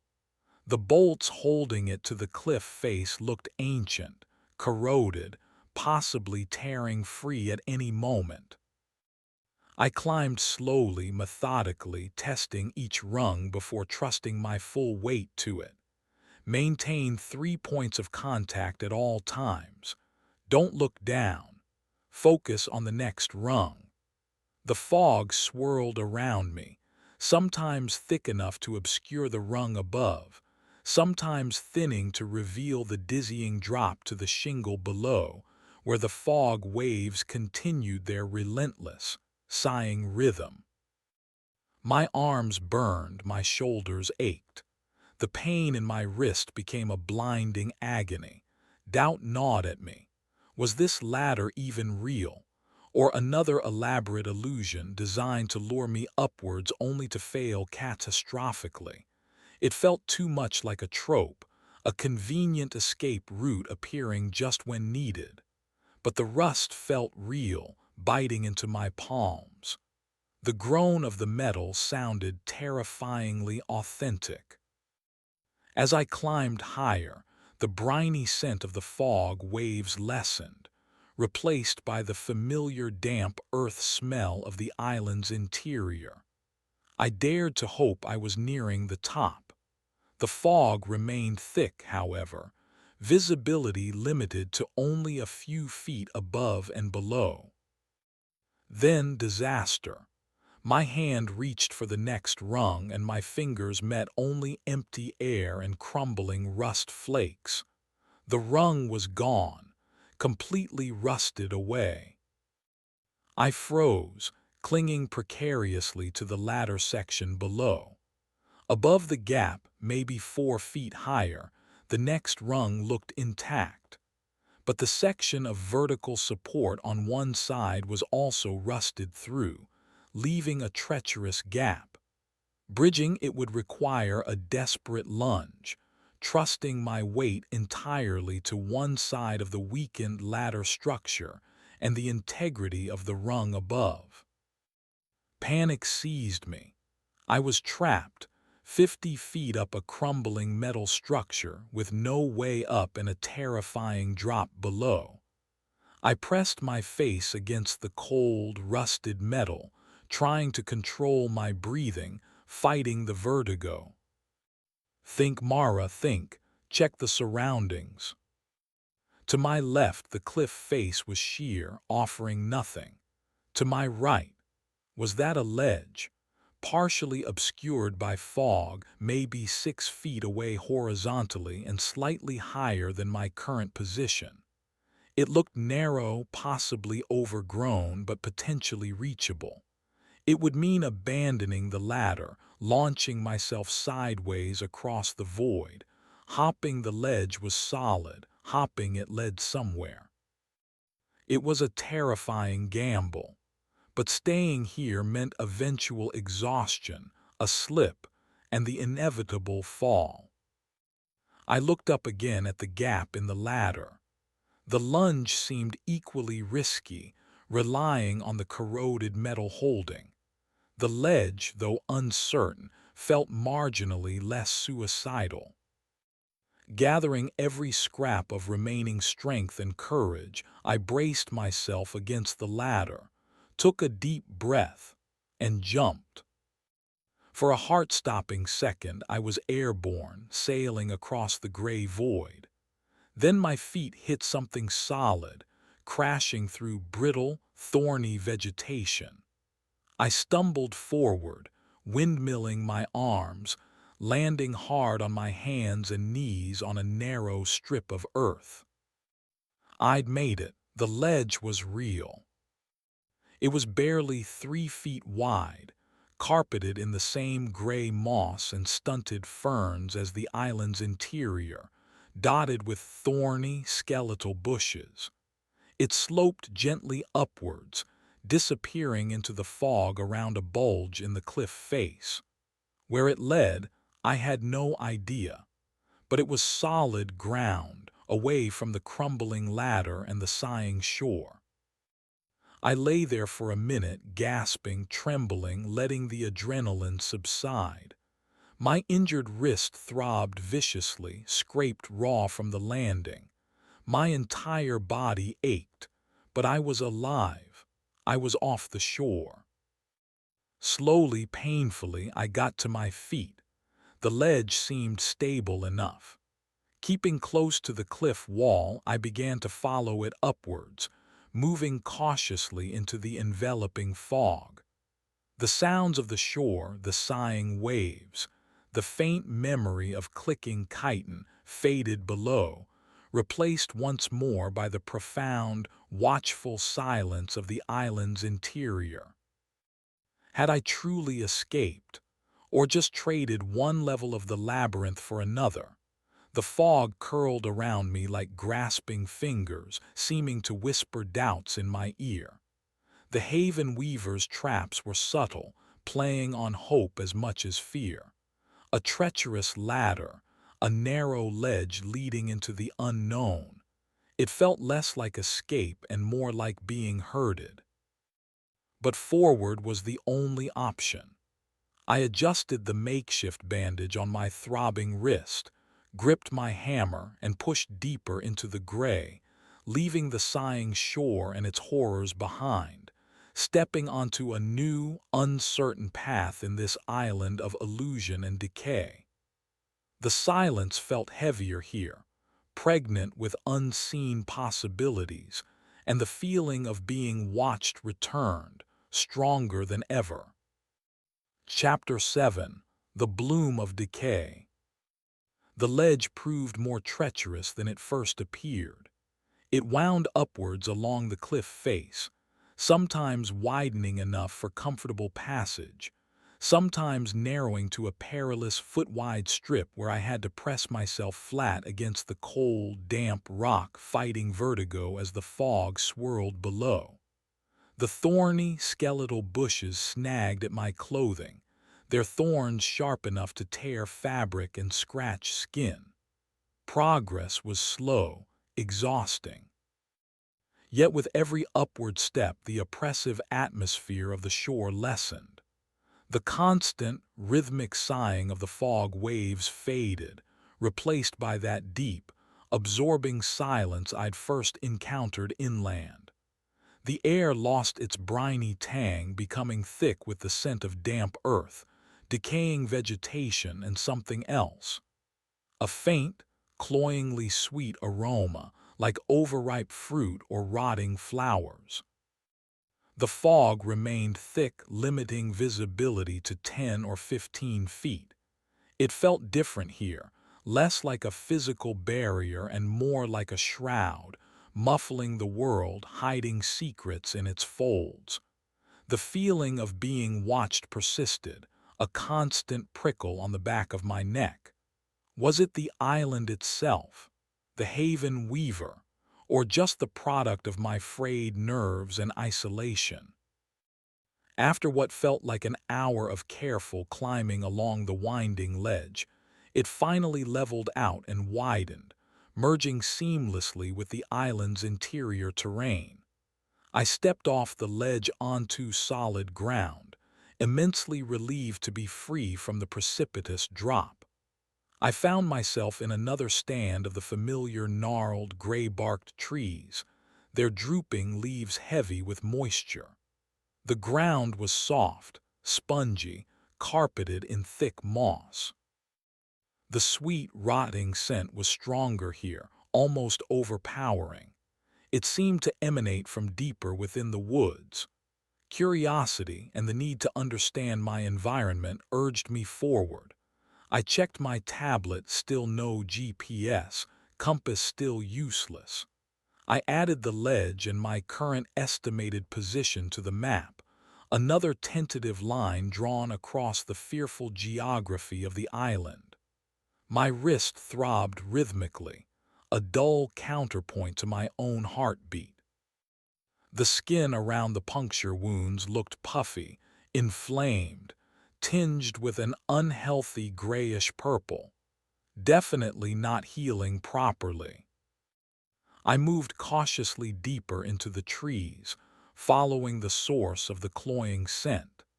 The silence here was profound. Even my footsteps seemed swallowed by the thick moss and the sound-dampening fog. The trees grew closer together, their branches intertwining overhead, creating a low, gray canopy that further dimmed the already shadowless light. Then the trees opened into a clearing. Not a natural clearing, but an area where the usual gray, gnarled trees abruptly stopped, replaced by something utterly alien and unsettling. The source of the sweet, rotten smell was immediately apparent. The clearing was dominated by large fungal growths, pulsating with a soft internal luminescence. They resembled colossal, misshapen mushrooms or puffballs, some reaching taller than my head, their caps split open like rotting fruit, revealing fleshy, convoluted interiors in shades of bruised purple, sickly yellow, and feverish pink. A thick, viscous slime oozed from splits in their surfaces, pooling on the ground in iridescent puddles. The air hung thick and heavy with their perfume, sweet enough to be nauseating, heavy enough to make breathing feel difficult. This wasn't the small, insidious mnemonic fungus I'd encountered near the pool or the iridescent variety coating the lean-to. This was something else entirely, a grotesque fungal jungle, blooming in the heart of the island's decay. Scattered amongst the giant fungi were smaller, stranger growths. Some looked like pale, fleshy hands reaching up from the mossy ground, fingers tipped with glowing spores. Others resembled intricate lattices of bioluminescent veins, pulsing rhythmically. The ground itself seemed alive, covered in a thick carpet of smaller fungi in a bewildering array of shapes and unhealthy colors. The light in the clearing came not from the fog, but from the fungi themselves, casting the surrounding trees in shifting, colorful shadows, transforming the familiar gray woods into something theatrical and deeply menacing. I stood at the edge of the clearing, transfixed by the grotesque beauty and undeniable wrongness of the scene. This felt like the heart of something, a place of transformation, of decay made manifest. Was this the Haven Weaver's garden, the source of the spores that fueled the illusions? As my eyes adjusted to the pulsating light, I noticed movement within the clearing. Not large creatures, but smaller things flitting between the giant fungal stalks. Glimmer moths, larger than I'd imagined from the fleeting name that had surfaced in my mind, their wingspans easily matching a hawk's. Their pale, almost translucent wings beat silently, stirring the spore-laden air. They seemed drawn to the oozing slime on the larger fungi, landing delicately to sip at it with long proboscis. Their bodies glowed faintly, adding to the clearing's eerie illumination. Their wing dust, I remembered, supposedly caused hallucinations. Was the sweet scent alone enough, or did proximity to the moths amplify the effect? My head already felt slightly light, the cloying air thick in my lungs. Was I imagining the edges of my vision starting to shimmer? Then I saw the figure, standing near the center of the clearing, partially obscured by one of the largest split-open puffballs.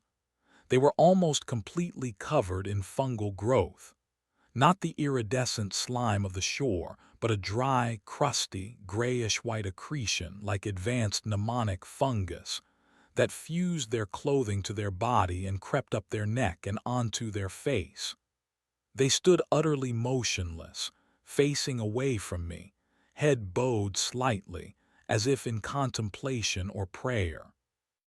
One arm was raised, hand outstretched towards the pulsating interior of the giant fungus before them. Another victim, someone utterly consumed. I raised my hammer, sinking instinctively into a low crouch behind the trunk of a gnarled tree at the clearing's edge. My heart pounded. Was this another trap? Another guardian? The figure didn't move. The glimmer moths flitted around them, occasionally landing on their fungus-encrusted shoulders or head, seemingly indifferent to their presence. I scanned the clearing more carefully. Near the motionless figure's feet lay a discarded object, a sketchpad, open, pages ruffled by a slight stir of air caused by the moth wings. Even from this distance, I could see intricate drawings covering the page, detailed renderings of the grotesque fungi, capturing their texture and light with disturbing accuracy. Gideon Vance, the artist obsessed with the island's fog, driven to capture its beauty, even its horrors. Had his obsession led him here? Had he found his ultimate subject, only to be consumed by it? Slowly, cautiously, I began to circle the clearing, staying hidden amongst the trees, trying to get a better view of the figure, trying to assess the threat. The pulsating light of the fungal growths cast strange shadows, making it difficult to be certain of shapes and distances. The sweet, heavy air made my head swim. Phantom colors danced at the edges of my vision. Were they real, caused by the spores or the moth dust, or just my own fatigue and fear playing tricks? As I moved, I saw something else that made my blood run cold. Half hidden behind another large fungal stalk lay another figure. This one was prone, partially sunk into the spongy fungal carpet covering the ground. They wore the remnants of Odyssey VI overalls. Their body was covered in the same gray, crusty fungal growth as the standing figure, but it seemed older, more advanced. The fungus had almost entirely obscured their features, melding them into the landscape.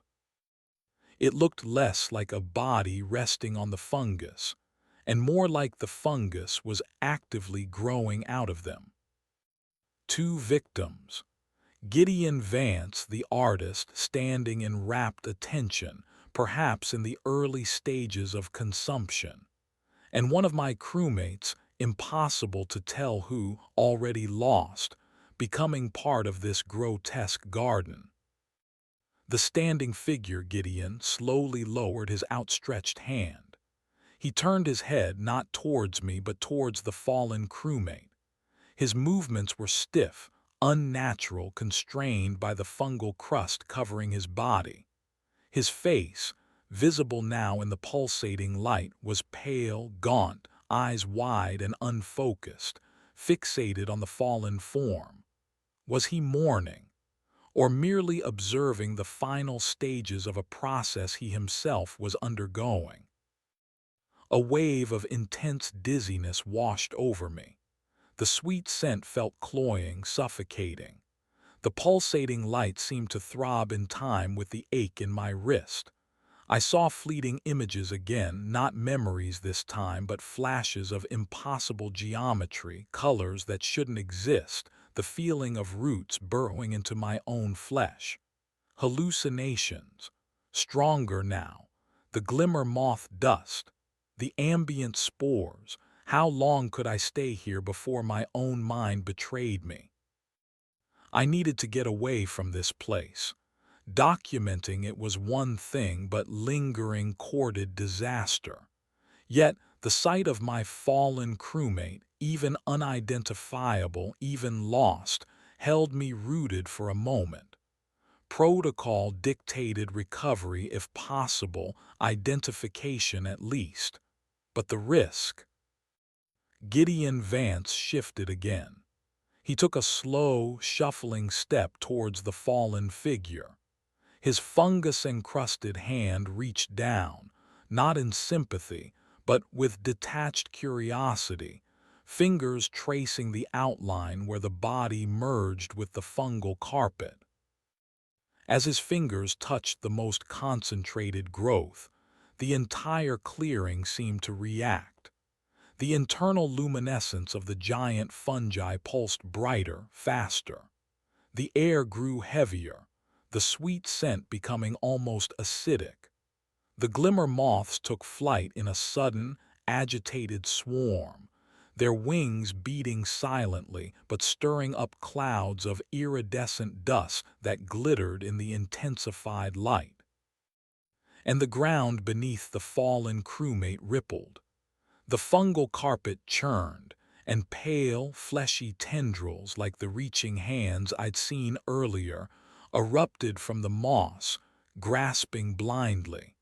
Some wrapped around the fallen figure, pulling it deeper into the spongy earth. Others lashed out towards Gideon. He stumbled back, surprise momentarily registering on his vacant face before the tendrils caught his ankles. He cried out, a thin, reedy sound muffled by the fungus on his lips. He fell heavily, crashing amongst smaller fungal growths that burst open, releasing clouds of purple spores. The tendrils tightened, pulling him down, wrapping around his limbs, his torso. The gray, crusty fungus covering him seemed to flake away where the new, fleshy tendrils gripped him, revealing raw, red skin underneath, as if the new growth was stripping away the old to absorb him more efficiently. I watched in frozen horror as the artist, the observer, became the consumed. His muffled cries faded as the tendrils pulled him down into the living fungal carpet, the ground seeming to swallow him whole, leaving only his sketchpad lying abandoned on the surface. The clearing pulsed again, slower this time, seemingly satiated. The glimmer moths settled back onto the giant fungi. The fleshy tendrils retracted beneath the surface, leaving the fungal carpet smooth and undisturbed, save for the lone sketchpad. My head spun violently. The air was thick with spores, with glittering moth dust. I gagged, stumbling back away from the clearing's edge, deeper into the relative safety of the gnarled trees. I couldn't stay here. This place wasn't just decay, it was active consumption, a monstrous living ecosystem disguised as a garden. My injured wrist throbbed with renewed intensity, the coldness spreading further up my arm. Looking down, I saw with horror that the skin around the puncture wounds wasn't just inflamed anymore.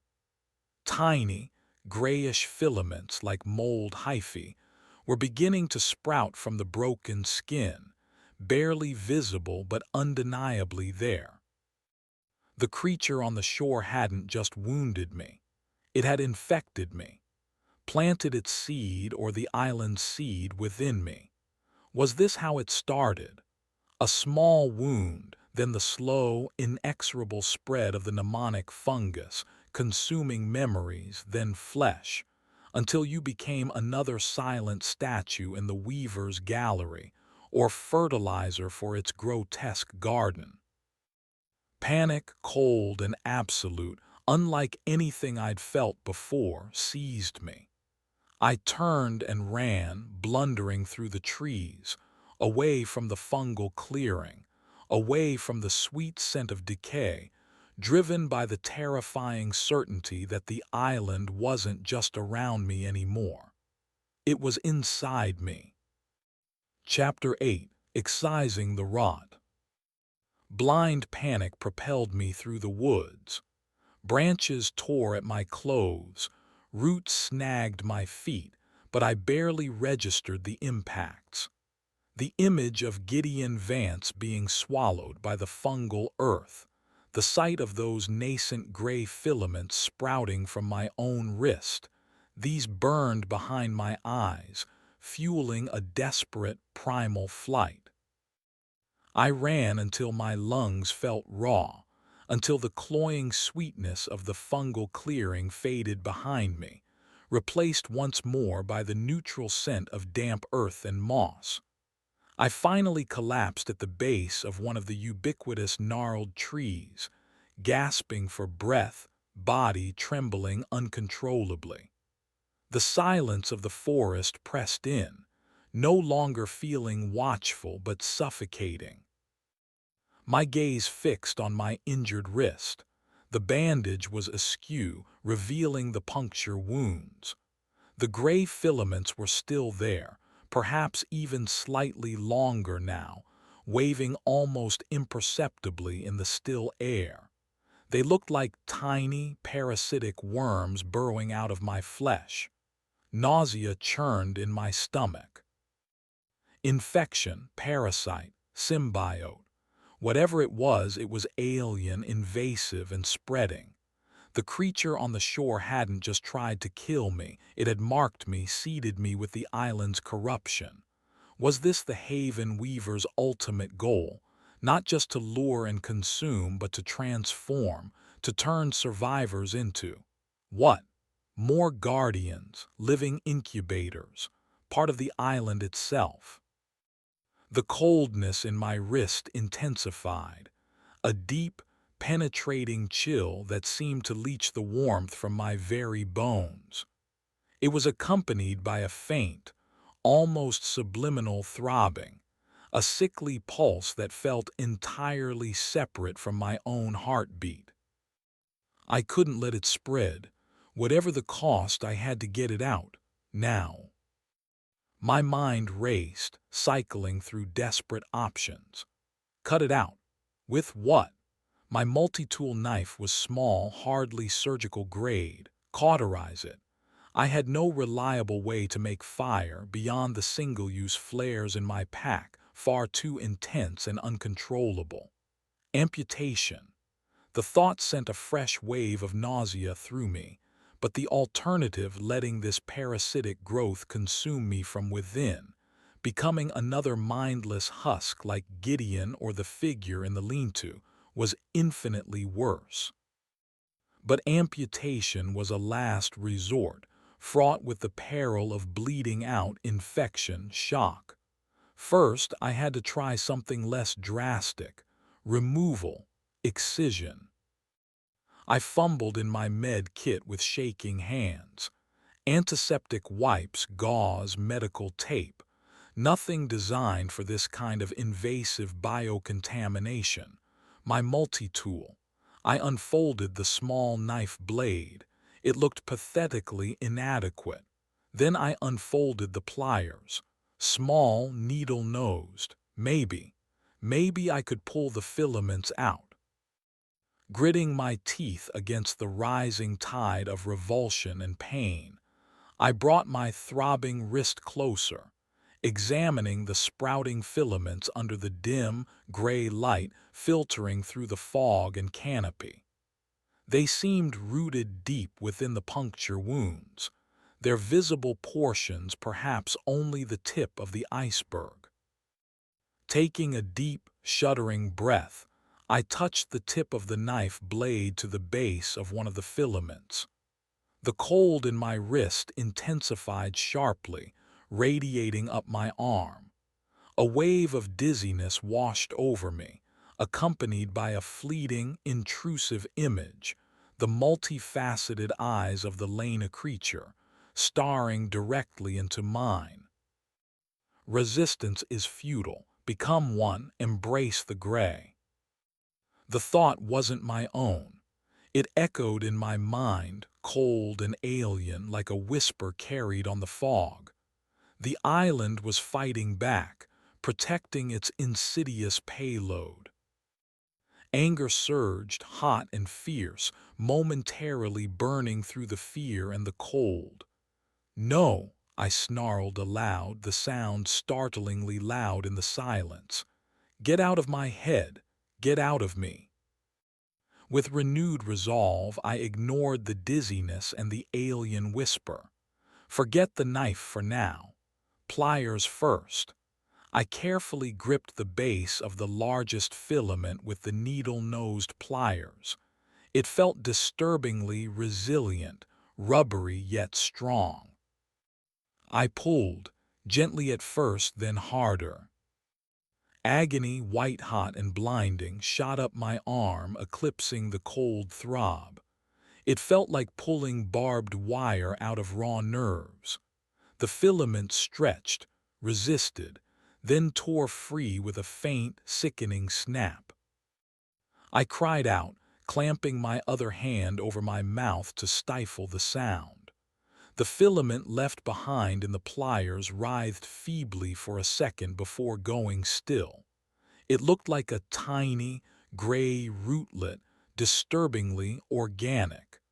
Blood welled up afresh from the aggravated puncture wound.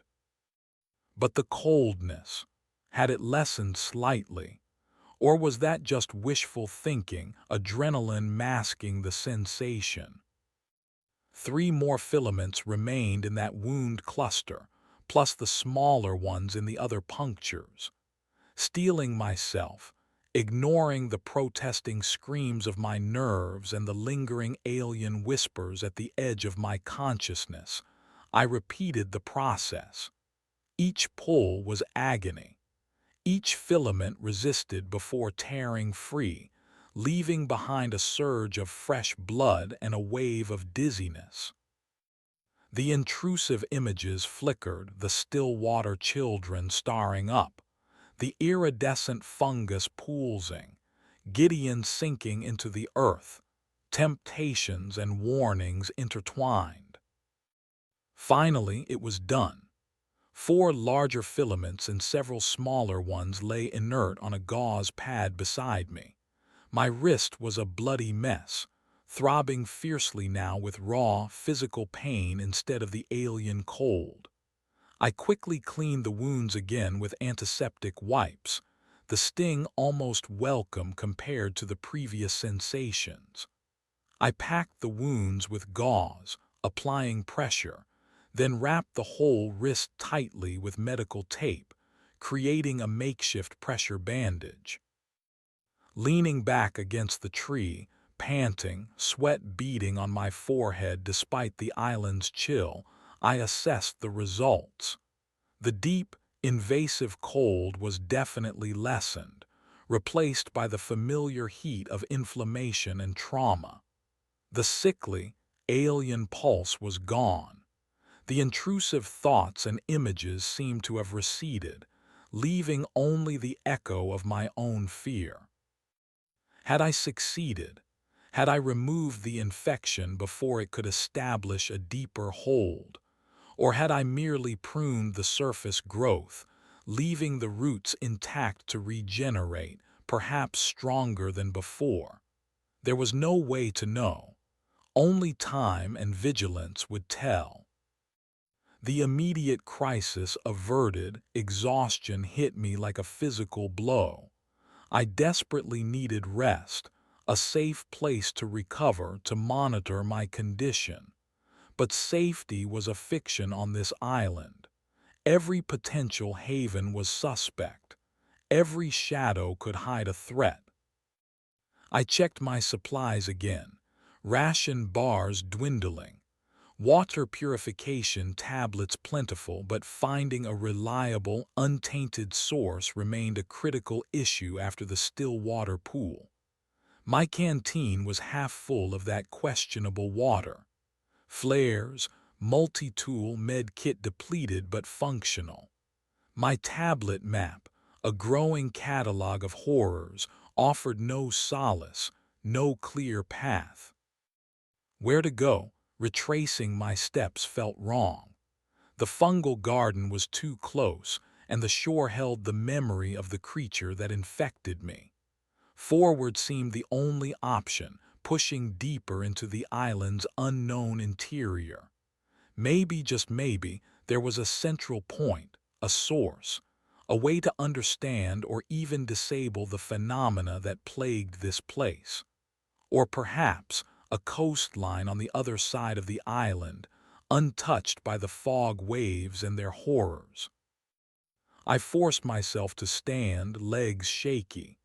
My bandaged wrist throbbed, but my hand still functioned. I could still grip my hammer. That was something. Before moving on, I carefully gathered the extracted filaments and the soiled gauze pads. I couldn't leave them here. Call it paranoia, but I had the unsettling feeling the island could reclaim them, reuse them, perhaps even use them to track me. I dug a shallow hole in the mossy earth with my hammer's claw, stuffed the contaminated materials inside and buried them, tamping the ground down firmly.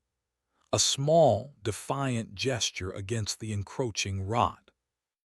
Then, picking a direction that led away from both the fungal clearing and the general direction of the shore, I started walking again. Each step was an effort.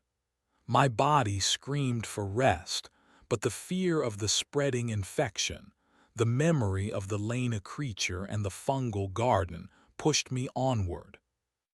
The woods remained silent, gray, unchanging. The fog ebbed and flowed, occasionally revealing glimpses of distant, mist-shrouded shapes, hills, structures, before closing in again. The feeling of being watched was a constant companion. After walking for what felt like another hour, driven by sheer will and the fear of stopping, I stumbled upon something new. Not a haven, not a horror, but infrastructure. Partially buried in the moss and dirt, almost completely overgrown, was a section of railway track. Narrow gauge, rusted almost beyond recognition, but undeniably man-made. It ran in a relatively straight line, disappearing into the fog in both directions. Rail track here, on this remote fog-shrouded island, what was its purpose? Mining, logging, transport for some forgotten facility. It felt ancient, abandoned for decades, maybe centuries. It offered a path, a clear, defined route through the disorienting wilderness. Following it felt less like wandering aimlessly. But where did it lead? Towards answers, or towards the source of the island's unnatural phenomena, the heart of the Haven Weaver's domain. Looking down the tracks disappearing into the gray mist, a fresh wave of apprehension washed over me. But it was a path, and right now, any path felt better than none. Checking my freshly bandaged wrist one last time, gripping my hammer, I stepped onto the rusted tracks and began to follow them deeper into the silent, fog-bound heart of the island, acutely aware that every step could be leading me closer to either salvation or the source of the rot I was desperately trying to excise. Chapter 9: Rust and Whispers. Following the rusted rails felt strangely purposeful after the aimless wandering and desperate scrambles. The tracks imposed a direction, cutting a swathe through the gnarled trees and thick undergrowth, offering a semblance of order in the island's chaotic landscape. Yet the sense of unease didn't lessen. If anything, it intensified. This wasn't a natural path. It was man-made, evidence of previous intrusion, previous exploitation. And on this island, human endeavor seemed inevitably linked to disaster, decay, and the monstrous. The narrow-gauge tracks were incredibly old, sleepers half-rotted away, rails pitted and flacking under layers of deep rust. In many places, The ubiquitous gray moss had completely enveloped them, making the route treacherous, hiding uneven surfaces and sudden dips. Progress was slow, requiring constant attention to foot placement. My injured wrist throbbed persistently, a constant reminder of the island's invasive nature and the uncertain success of my crude surgery. The coldness hadn't returned, but the inflammation remained, and a network of angry red lines had begun to spiderweb faintly up my forearm from the bandage. Infection, or just reaction to the trauma, I couldn't tell. The fog clung stubbornly to the railway line, seeming almost funneled by the cleared pathway through the trees. Visibility remained poor, rarely extending more than 20 or 30 feet ahead. The silence was profound, broken only by the crunch of my boots on rusted metal or displaced gravel, and the occasional drip of condensation from the overhanging, drooping leaves of the gray trees. What facility had this railway served? The narrow gauge suggested industrial use, mining perhaps, or logging on a small scale. But the sheer remoteness of the island, the perpetual fog, it seemed an incredibly hostile environment for any sustained operation, unless the operation itself was connected to the island's strangeness. A research outpost studying the fog, or something older, more sinister.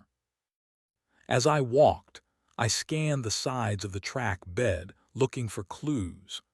Discarded tools, remnants of cargo, signage. Anything that might hint at the railway's purpose or destination.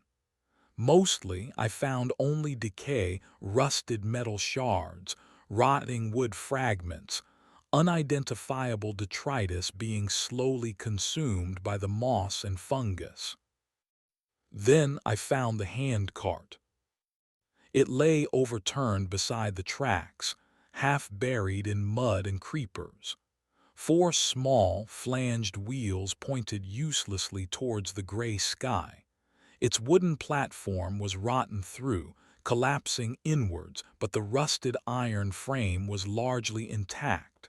It looked ancient, like something out of a sepia-toned photograph. There was nothing inside or around it to indicate its cargo. It was simply there, a relic of forgotten labor. Seeing it sent a fresh chill down my spine. People had worked here. People had pushed carts like this along these tracks through this same oppressive fog and silence. What had they been transporting? What had they seen? And what had happened to them? The island seemed to devour history, leaving behind only rust, remnants, and unease. I continued onward, the silence feeling heavier now, freighted with the ghosts of those unknown laborers. The terrain began to change subtly. The ground grew rockier, the trees slightly thinner, interspersed with outcrops of dark, volcanic-looking stone similar to the cliffs on the shore. The railway began a gradual incline. And then I heard it. A new sound, faint at first, almost lost in the fog. Not the rhythmic sighing of the shore, nor the dripping of water, nor the clicking of chitin. It was a low, rhythmic scraping sound. Metal on metal, scree, scraw, scree, scraw, irregular, halting, yet persistent. I froze, every sense on high alert. Hammer gripped tight, I strained to pinpoint the direction. It seemed to be coming from further up the track, carried on the damp air. Was it the wind moving some loose debris, or something else? My first instinct, honed by bitter experience, was trap. Another lure, another performance by the Haven Weaver. But the sound wasn't inviting. It was grating, unpleasant, almost mournful. It didn't promise warmth or safety. It hinted at struggle, at futility. Caution warred with the desperate need for answers. This sound was different. It felt real, like genuine mechanical friction, not a flawless illusion. Could it be another survivor, someone injured, or perhaps some automated machinery still functioning after all this time? I advanced slowly, placing each footstep with extreme care, trying to move silently. The scraping sound grew louder, closer. Scree, scraw. It echoed slightly now, suggesting a more open space ahead or perhaps a structure. The fog swirled, thinning momentarily. Ahead, maybe 50 feet up the track, the railway line entered a tunnel. Not a natural cave, but an excavation. A dark, arched opening cut directly into the rocky hillside, reinforced with rotting timbers and rusted iron supports. The tracks continued straight into the black maw. The scraping sound emanated from within the tunnel entrance, echoing eerily from the darkness. A mine entrance, tunnel connecting different parts of the island. My geologist's curiosity warred with my ingrained fear. Tunnels were confined spaces, potential death traps, but the tracks led unequivocally inside. And the sound. I crept closer, staying low, using the fog and the rocky outcrops near the entrance for cover. Peering towards the tunnel mouth, I could just make out the source of the noise in the deep gloom just inside the entrance. It was the handcart, or rather, another handcart identical to the one I'd seen overturned earlier. This one, however, was upright on the tracks, and it was moving. Slowly, agonizingly, it was being pushed out of the tunnel by a figure hunched behind it. The figure was obscured by the deep shadow and the cart itself, but I could see straining arms, a bowed back. They pushed the cart forward a foot or two with a grating scree, then paused, gathering strength, before pushing again with another scraping scrawl. The wheels protested, grinding on the rusted rails. My heart hammered against my ribs. A survivor, really. After the Lena facsimile, the consumed artist, the dead crewmate, my skepticism was profound. Yet, this felt different. The struggle seemed genuine. The figure was making noise, effortful noise, unlike the unnerving silence of the island's other inhabitants. The handcart looked heavy, loaded with something dark and lumpy, rocks, coal. Could this be Candlewick Ben, the old survivor mentioned in the periphery of my thoughts, or Corvid the scavenger, or just another lost soul clinging to a pointless task? The figure paused again, slumping against the back of the handcart as if exhausted. They coughed, a racking, wet sound that echoed horribly in the confined space. Definitely human, definitely unwell. I stayed hidden, observing. The figure wore layers of ragged clothing, dark and stained. A thick hood shadowed their face. They seemed frail, moving with a pained stiffness. After a moment, they straightened up, spat something onto the ground beside the tracks, and put their shoulder back to the cart, resuming the slow, scraping progress. Was this another elaborate illusion? The Haven Weaver appealing to my empathy now, instead of my desire for comfort or companionship. A figure engaged in pointless, painful labor, designed to lure me closer out of pity or curiosity. Or was this simply the grim reality of survival on this island? Someone trapped in a cycle of meaningless work, perhaps gathering resources from the mine, driven by dwindling hope or sheer momentum. As the handcart scraped forward another foot, clearing the deepest shadow of the tunnel entrance, the dim ambient light caught the figure's hands gripping the push bar. They were wrapped in dirty rags, but I could see the skin beneath. Pale, yes, but also translucent, with faint bluish veins showing through like a road map. And the fingers seemed slightly too long, the knuckles knobbly, almost insectoid. A cold dread washed over me. No, not again. Was this another mimic? A different model from the Lena creature, perhaps, one designed for labor instead of lures? Or was this a human survivor undergoing some hideous transformation, the island's influence manifesting differently? The figure coughed again, a deep, rattling sound, and leaned heavily against the cart, head bowed. The hood slipped back slightly. It wasn't a human face.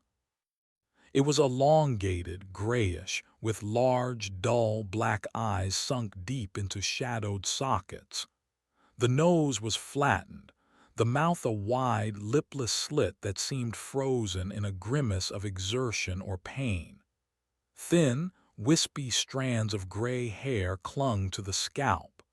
It looked like a desiccated corpse, hideously animated, performing this repetitive task. This wasn't an illusion designed to fool, it was something else. Something degraded, broken, yet still functioning. An automaton, a reanimated corpse, a being utterly alien but forced into mimicking human labor. The scraping stopped. The creature slowly lifted its head, its dull black eyes swiveling, scanning the fog outside the tunnel entrance with unnerving slowness. Had it heard me? Sensed me? Its gaze passed over my hiding place without stopping. It seemed only partially aware of its surroundings, locked into its task, its world perhaps limited to the handcart and the tracks. After a moment, its gaze dropped back to the cart, and it prepared to push again. What was in the cart? The dark, lumpy shapes resolved slightly as it moved further into the light. Not rocks. They were too uniform in shape, too smooth. They looked like large, ovoid pods glistening wetly, the color of obsidian.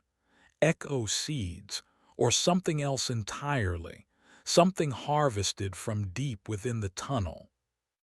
And where was it taking them? Further down the track I'd already traversed, or did the line branch somewhere? Suddenly, a new sound, faint but growing rapidly louder. A high-pitched, metallic screeching coming from within the tunnel behind the slow-moving handcart. It sounded like tortured metal, like grinding gears operating at impossible speeds. The creature pushing the cart froze. Its head snapped up, the dull black eyes widening slightly, fixated on the darkness within the tunnel. A low groan escaped its lipless slit of a mouth, a sound of pure, primal fear. It abandoned the handcart, turning with surprising speed despite its apparent frailty.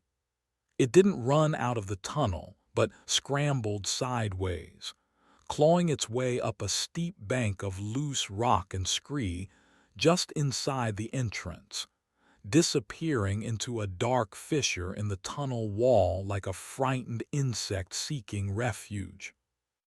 The screeching intensified, echoing deafeningly from the tunnel. Something was coming, fast. My own survival instinct screamed. Forget the creature, forget the cart, forget the pods. Get away from the tunnel entrance. Now.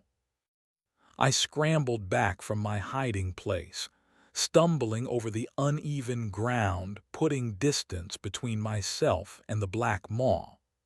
The screeching reached a fever pitch, vibrating through the soles of my boots. Then it burst from the tunnel. It wasn't a train. It was a machine. A nightmare assemblage of rusted metal, exposed gears, and flailing mechanical limbs mounted on a small, flatbed railway chassis. Sparks flew from its grinding wheels as it shot out of the tunnel at improbable speed. At its core pulsed a chaotic amalgamation of clockwork and something that looked disturbingly organic, pulsating tubes, glistening sacks, all interwoven with rusted metal struts. A single, glaring searchlight beam cut through the fog from its front, sweeping wildly. Warden Unit 7. The name flashed, irrelevant. This was pure, mechanized insanity. It hurtled past the abandoned handcart, its passage creating a violent vortex of wind that sent dust and debris swirling. The searchlight beam swept across my position. I threw myself flat behind a rocky outcrop as the beam passed over, praying it hadn't registered me. The machine didn't stop. It continued down the track the way I had come, its screeching slowly receding into the fog, leaving behind only the echo, the smell of hot metal and ozone, and the abandoned handcart sitting silently on the rails, its mysterious cargo glistening darkly. After a long moment, the silence returned, broken only by the faint sound of pebbles skittering down the scree slope inside the tunnel entrance where the creature had hidden. My heart felt like it was trying to beat its way out of my chest. What was that thing? A rogue maintenance drone, a security automaton gone haywire, some kind of biomechanical hybrid spawned by the island. Whatever it was fast, violent, and seemed to patrol these tracks. And the creature pushing the cart.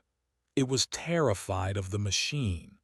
It hid, rather than confronting it or fleeing outwards. Did that mean the tunnel offered some kind of sanctuary, or was it merely trapped, its only refuge a crack in the rock? I looked at the abandoned handcart, then back towards the tunnel. The machine had gone down the track. Would it return? How often did it patrol? Entering the tunnel felt like walking into the den of a predator. But the tracks led onwards, and the creature, however horrifying, might possess knowledge.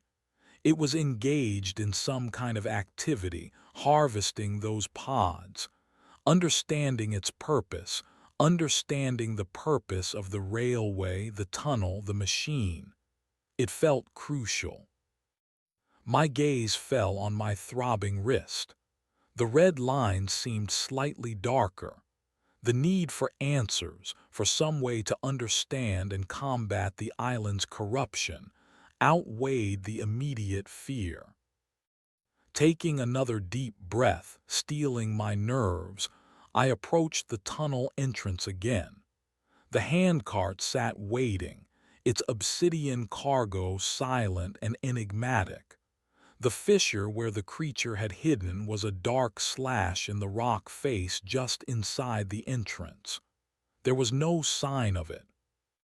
Hammer ready, I stepped past the handcart across the threshold and into the oppressive darkness of the tunnel.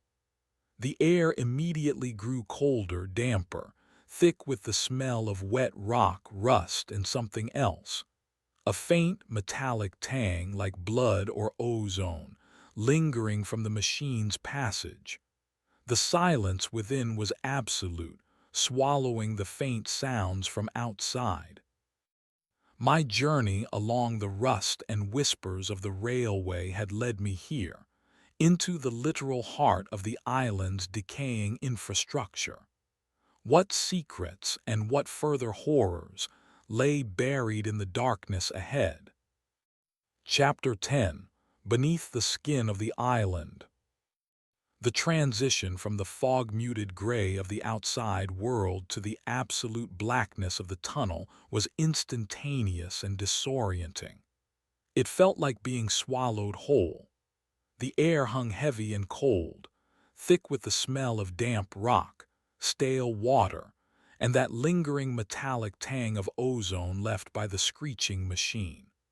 Silence pressed in, profound and unnerving, broken only by the faint drip of water somewhere in the unseen depths ahead and the echo of my own unsteady breathing. I fumbled in my pack for my emergency headlamp. Its beam cut a surprisingly narrow swathe through the oppressive darkness, illuminating the rusted tracks stretching ahead, glistening with moisture. The tunnel walls were rough-hewn rock, slick with dampness and patches of pale, eyeless moss.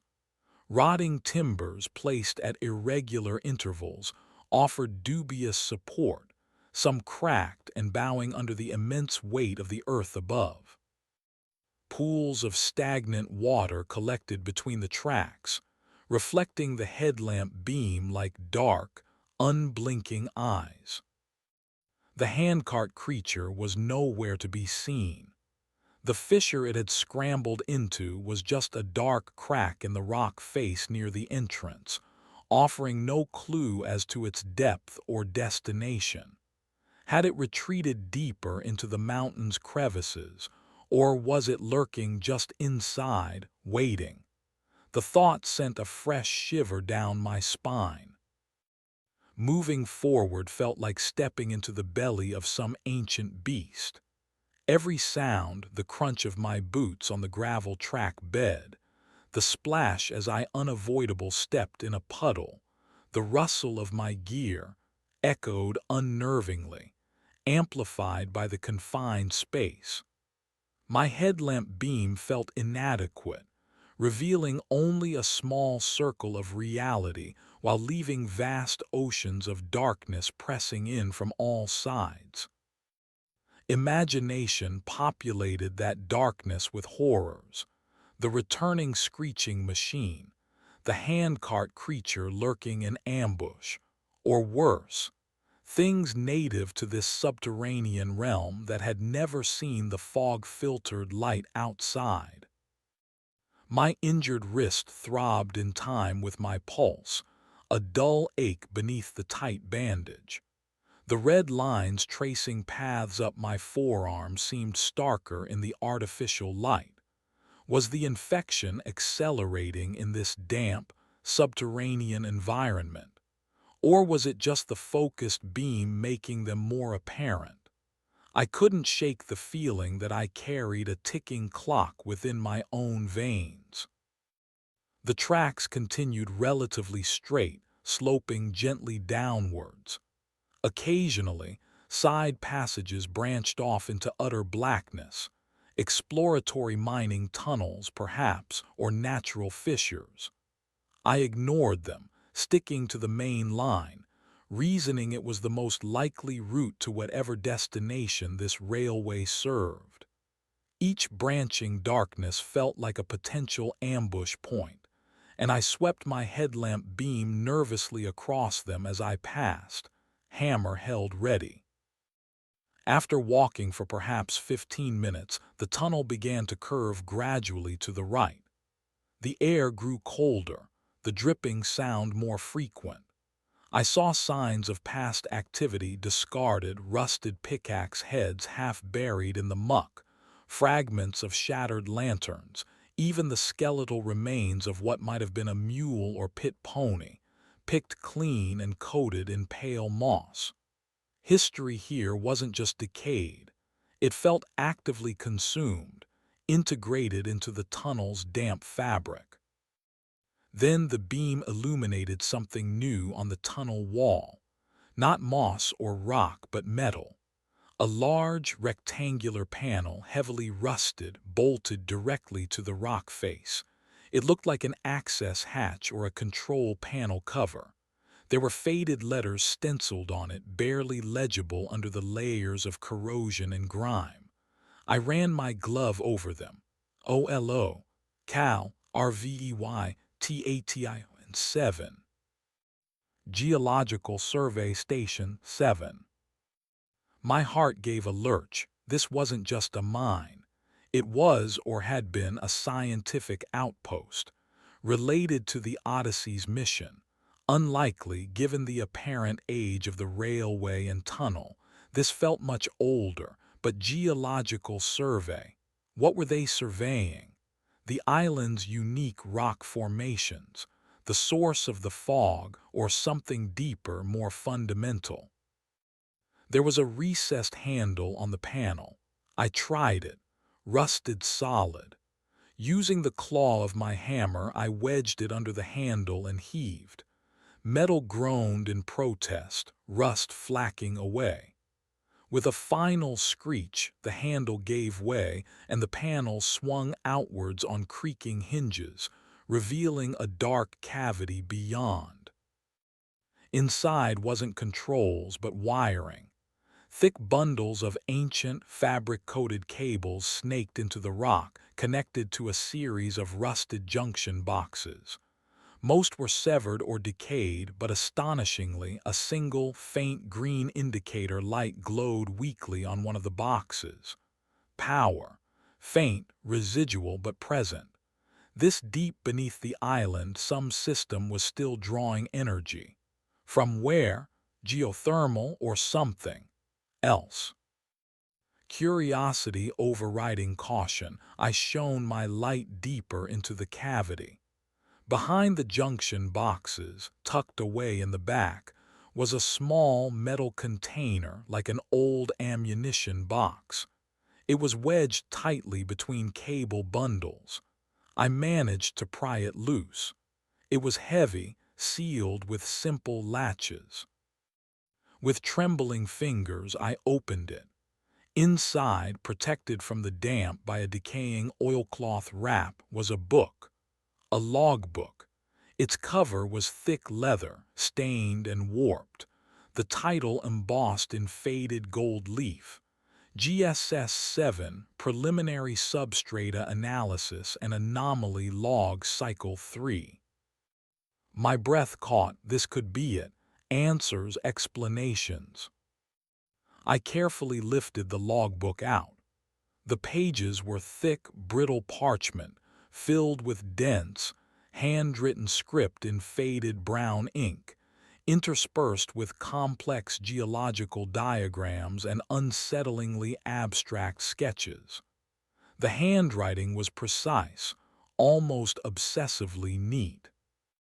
Sitting there on the cold, damp track bed, under the narrow beam of my headlamp, I opened the logbook to the first entry. The date was smudged, illegible but clearly decades, possibly a century or more old. Entry 1, Cycle 3 Commencement. Substrata penetration continues nominally via Tunnel Excavation Unit Gamma Ref. Schematic 4B. Core sample resonance analysis yields persistent anomalies below 200 m depth. Unidentified energy signatures fluctuate unpredictably. Vibration harmonics inconsistent with known geological models. Requesting consultation with Project Chimera lead. Project Chimera. Substrata resonance. Unidentified energy signatures. This wasn't just geological surveying. This was something far more esoteric, more dangerous. I flipped through the pages, scanning entries. Talk of strange magnetic fluctuations, temporal distortions near drilling sites, lost 4 hours unaccounted for near borehole Sigma. Equipment malfunctions attributed to resonant field interference. Then, the entries grew more erratic. Entry 47. Crewman Davies reports auditory hallucinations within tunnel delta. Describes whispering choir synchronized with energy spikes. Recommend psych evaluation/sedation. Productivity cannot be compromised. Entry 58. Resonance cascade event borehole sigma collapsed. Lost contact with deep drill team. Seismic readings. Inexplicable. Readings suggest formation of void space, accompanied by intense bioluminescent fungal bloom at surface level ref. Sample 7 gamma. Fungal spores exhibit neuroactive properties upon inhalation. Quarantine protocols initiated. Command silent.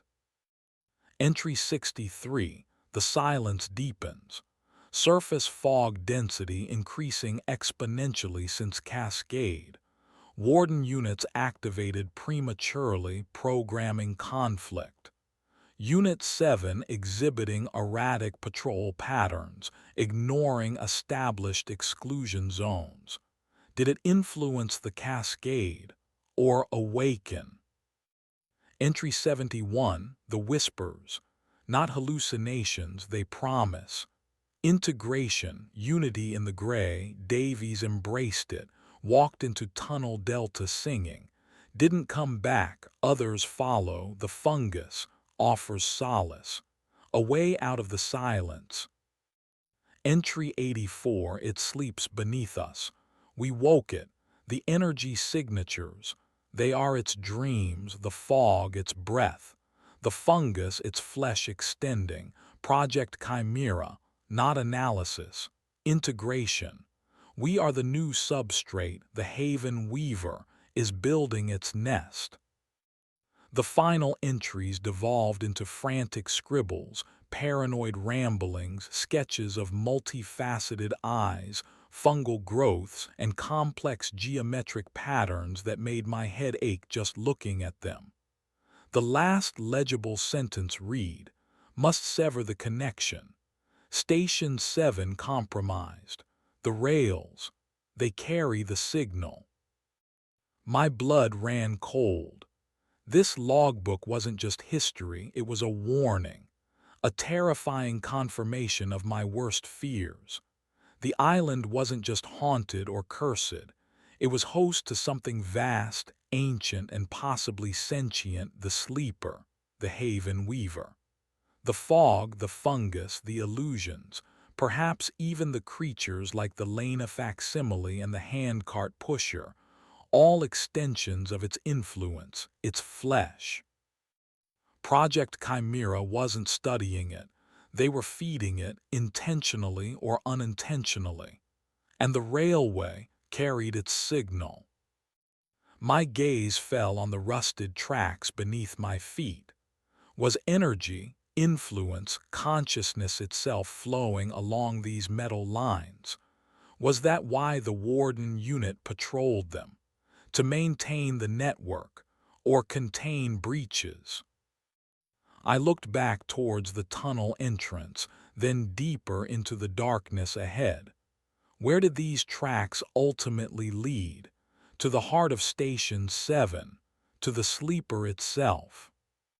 The logbook mentioned severing the connection. How? Destroying the tracks, shutting down the power source. My headlamp beam flickered uncertainly.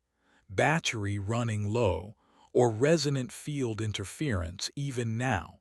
The silence in the tunnel seemed suddenly deeper, more watchful. The dripping water sounded like furtive footsteps. The darkness felt alive. I carefully placed the logbook into a waterproof bag from my pack. It was too valuable to leave behind. Standing up, my legs felt stiff, my resolve shaky. Knowing the truth was terrifying, but it also offered a sliver of direction. Find the heart of Station 7. Understand the signal. Find a way to disrupt it. It was a suicidal long shot, but it was better than succumbing to the spreading infection in my arm or becoming another consumed victim. Checking my headlamp's charge indicator, worryingly low, I took a deep breath and pushed onward, deeper into the tunnel, deeper beneath the skin of the island. following the rusted rails towards an unknown station and the sleeping, dreaming entity that pulsed beneath it all. The whispers felt closer now, not just in my memory of the logbook, but seeming to echo faintly in the rock itself, promising integration, unity, oblivion. The Haven Weaver was aware, and I was walking right into its web.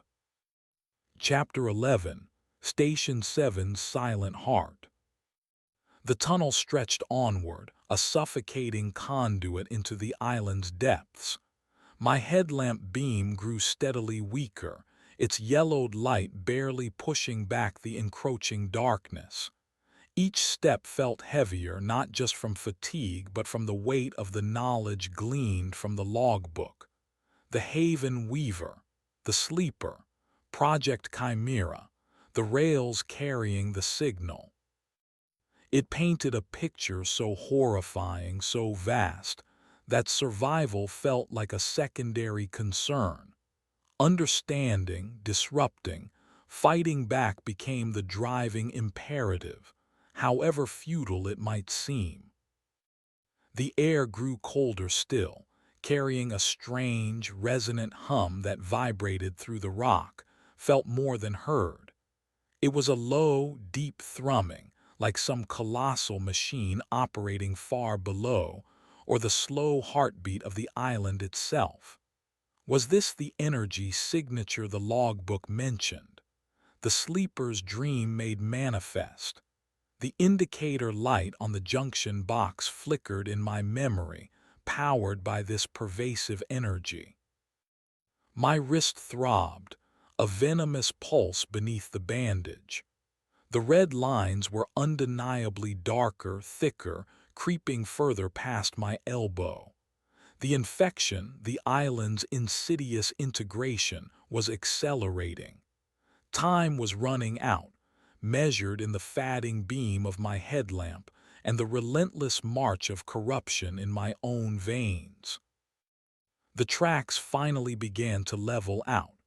Ahead, the tunnel widened dramatically, opening into a vast, echoing cavern. This wasn't a natural formation. The walls were too smooth, too symmetrical, though scarred and stained by time and neglect. Support beams, massive rusted iron girders instead of rough-hewn timber, crisscrossed the vaulted ceiling high above, disappearing into darkness beyond the reach of my failing light. This was it, Geological Survey Station 7, or what remained of it. My headlamp beam swept across the cavern floor. Tracks branched out, leading towards different areas obscured by shadows and collapsed debris. Strange, hulking shapes loomed machinery, shrouded in dust and decay, resembling drilling equipment, analysis stations, power conduits, all built on a scale that spoke of ambitious, perhaps reckless, purpose. Wires and cables snaked across the floor and walls like metallic vines, many torn or sparking feebly. The resonant hum was stronger here, vibrating through the floor, making my teeth ache. The air tasted metallic, charged. Small, pale fungi, different from the surface varieties, grew in clusters on the machinery and walls, emitting a faint, ghostly luminescence that provided a dim, ambient light supplementing my dying headlamp. Silence reigned, save for the omnipresent hum and the occasional drip of water or skitter of falling debris. There were no signs of recent life, no creatures like the handcart pusher, no patrolling warden unit, just vast, echoing emptiness and decay. Where was the heart of the station, the control center, the source of the signal the logbook writer wanted to sever? I followed the main railway line towards the center of the cavern. It led to a large, circular platform where several tracks converged. In the middle of the platform stood a structure, A control booth, perhaps, made of reinforced metal, its windows dark and opaque with grime. As I approached the platform, my light swept across something lying near the tracks. Another body, or rather the remnants of one, clad in the same ancient, heavy-duty work gear as the handcart pusher might have worn beneath its rags. This figure, however, was almost entirely consumed by a crystalline, faintly glowing version of the mnemonic fungus. It wasn't gray and crusty, but sharp-edged, faceted like quartz, growing directly out of the body and fusing it to the metal floor.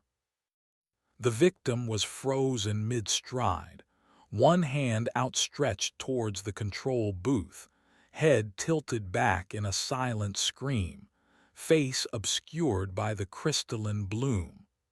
Another soul claimed by the island's integrating embrace. I circled the crystalline statue warily, the sight reinforcing my dwindling time frame. Reaching the control booth, I found the door surprisingly unlocked, though heavily rusted. It screeched open, protesting loudly in the cavern's silence. Inside, the air was stale, thick with dust. My dying headlamp revealed a cramped space filled with control consoles, banks of broken gauges, cracked display screens, and levers frozen in place by rust. Wires hung like severed entrails, but directly ahead one console seemed different, less decayed, cleaner, and on its dark screen faint patterns pulsed in time with the cavern's deep hum. Power. This console was still active, drawing energy from the pervasive field. Was this the hub, the nexus point for the signal carried by the rails? Diagrams under dusty glass covers showed the network of tunnels, boreholes reaching deep into the earth, and power conduits tapping into something labeled only as Substrata Anomaly 0, the sleeper.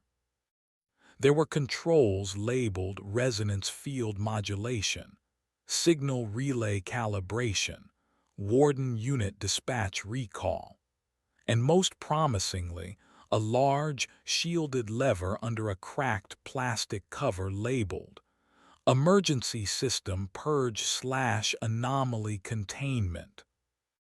Could it be this simple? A master switch? A failsafe designed by someone in Project Chimera who realized the horror they were unleashing? The logbook writer's desperate hope. My hand reached for the cover, fingers trembling. The red lines on my arm pulsed visibly now, the skin feeling tight, feverish. The hum of the cavern seemed to intensify, pressing in, whispering those alien thoughts again. Integration. Peace.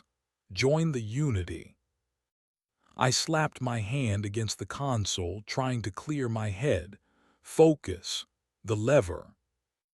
The plastic cover over the purge lever crumbled at my touch, disintegrating into brittle shards.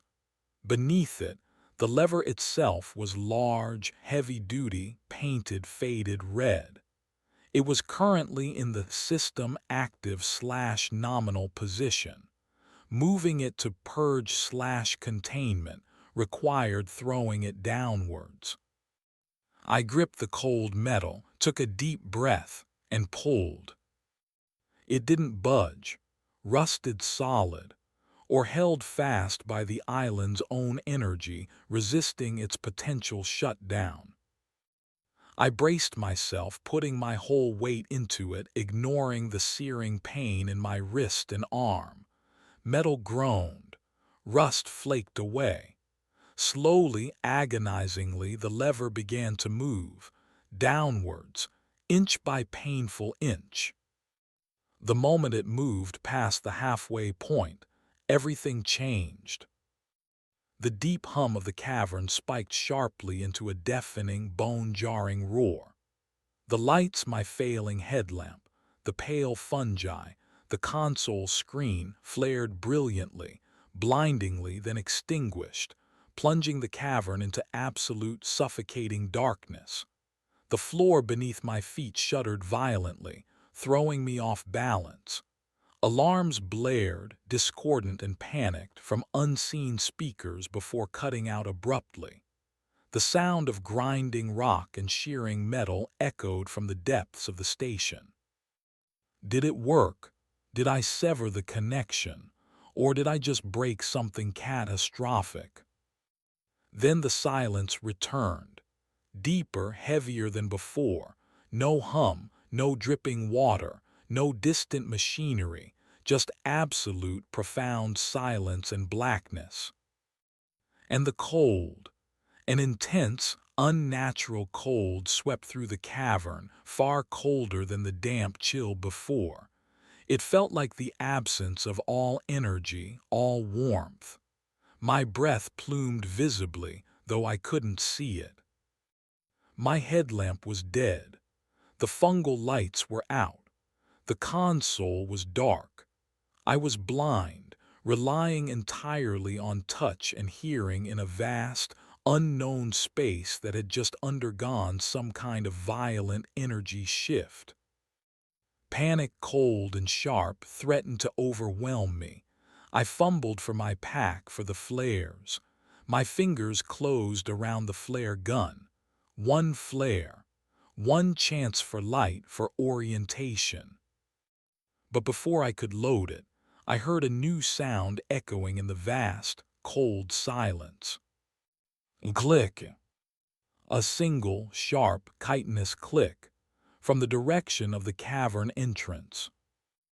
Click, click, skitter. Closer now, slow, deliberate, exploratory. It wasn't the warden unit's screech. It wasn't the handcart creature's shuffle. This was something else, something that thrived in the sudden cold and dark. Click, skitter, click. It sounded like multiple limbs, hard, sharp points on the metal floor, moving stealthily, confidently through the absolute blackness. I realized with dawning horror, severing the signal, cutting the power, hadn't neutralized the threat. It had just changed the rules. The Haven Weaver's more overt manifestations, the hum, the illusions powered by the field, maybe even the fungus needing that energy, might be weakened. But whatever else lived in the deep parts of this island, whatever predators stalked the tunnels below the station, whatever the sleeper kept dormant with its ambient dreams, they might just have been awakened by the silence. Click, click, skitter. Getting closer, circling the central platform, hunting by sound, by vibration, by senses I couldn't comprehend. My hand tightened on the flare gun. Loading, it would make noise. Firing, it would reveal my exact position, making me a beacon in the dark.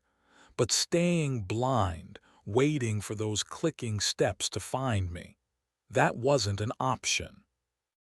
My infected arm throbbed violently, a burning fire now instead of cold, as if reacting to the sudden energy void or the proximity of this new predator. Could it sense the island's corruption within me? Was I bait? Click, skitter, click. It was on the platform now, moving slowly, deliberately towards the control booth, towards me. I had one flare, one shot of light, and a geological hammer against a creature that moved like death in the dark. The Haven Weaver's illusions were gone, replaced by the sharp, clicking reality of the things that dwelled in the island's silent, lightless heart. Chapter 12. Echoes in the Gray Dawn. Absolute darkness pressed in, cold and final. The silence was a physical weight, broken only by the sharp, deliberate click-skitter of the unseen creature stalking the platform. It was closer now, just outside the control booth, its presence radiating a chilling predatory focus. My breath hitched, loud in the suffocating quiet.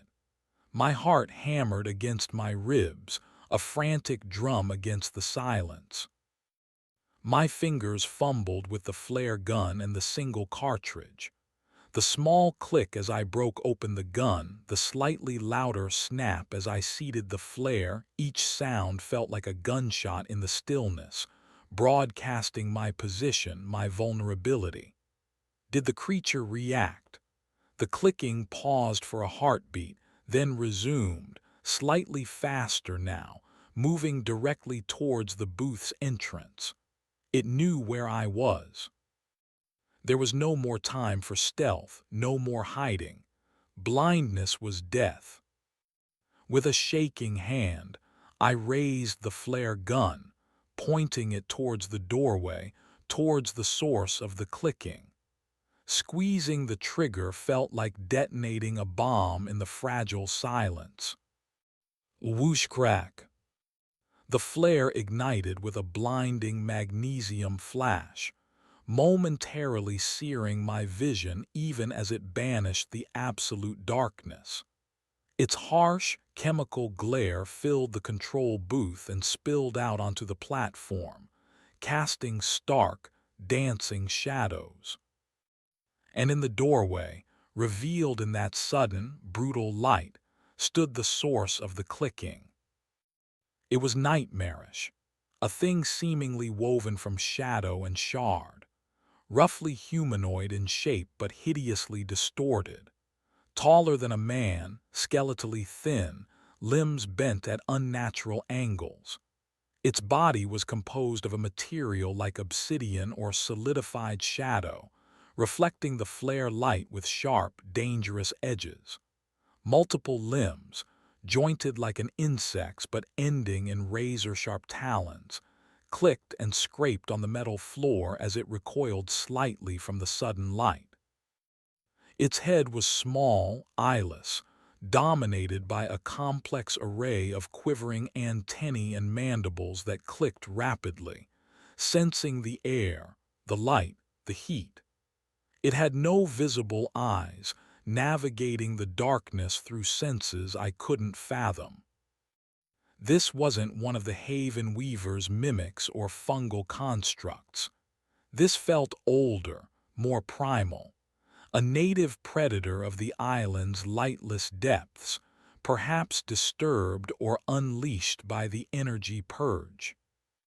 The creature hissed, a sound like cracking ice and tearing silk, and lunged forward, its shadowy form surprisingly fast despite its jerky movements. I scrambled backwards, deeper into the cramped control booth, swinging my geological hammer blindly. The pointed end connected with one of its limbs with a sharp crack, like striking glass. The creature recoiled again, hissing louder but seemed otherwise unharmed, the limb intact. The flare burned fiercely, held aloft in my trembling hand, its light casting our frantic struggle into stark relief. Its lifespan was short, maybe 60 seconds. I needed to end this, or escape, before it plunged us back into darkness. Escape, back the way I came, through the vast, dark cavern now potentially filled with more of these creatures. Impossible. Forward. Where did the station lead beyond this central hub? My eyes darted around the flare-lit booth. Consoles, broken screens, the useless purge lever. Wait, the diagrams beneath the dusty glass. I smashed the glass with my hammer's blunt end, ignoring the sting of small cuts. The flare light illuminated the station schematics. Most tunnels led back out or to collapsed boreholes, but one tunnel marked primary vent conduit emergency access, led upwards, towards the surface. It originated near this central platform. The creature lunged again, faster this time. I dodged sideways, crashing against a bank of dead consoles. Its talons raked across the metal where I'd been standing, leaving deep gouges. It was learning, adapting. No time to find the conduit entrance from here. I needed to get out of the booth, create distance. Holding the flare high, I bolted for the doorway again. The creature reacted, blocking the exit, its shadowy form filling the frame. Mandibles clicked, antennae quivered. It lowered its head, preparing to strike. My infected arm pulsed with fire. The red lines felt like burning wires under my skin. An idea born of desperation and the alien whispers I'd fought earlier sparked. The island's corruption. Could it be used? Integration, unity, become one. No, not become one, but maybe, communicate, command. As the creature gathered itself to pounce, I thrust my infected arm forward towards its eyeless face, focusing all my will, all my pain, all the alien energy throbbing within me into a single silent command. Stop. Enemy. Danger. The creature froze mid-lunge. Its antennae vibrated violently. Its mandibles clicked in confusion. Did it sense the island's essence within me? Did it recognize the signal, however corrupted, however hostile? It tilted its head, emitting a low, questioning chitter. The flare sputtered, threatening to die. Now my chance. While the creature was momentarily confused, I darted past it, out of the control booth and onto the wider platform. I spun around, hammer ready, flare held defensively. The creature turned slowly, antennae still twitching, seemingly torn between its predatory instinct and the conflicting signal emanating from my infected arm. The flare flickered again, casting long, dying shadows. Darkness began to reclaim the cavern. I had seconds. Scanning the platform edge in the fading light, guided by the schematic etched in my memory, I saw it. A heavy, circular metal grate set into the floor, near where the crystalline victim lay frozen. The entrance to the primary vent conduit.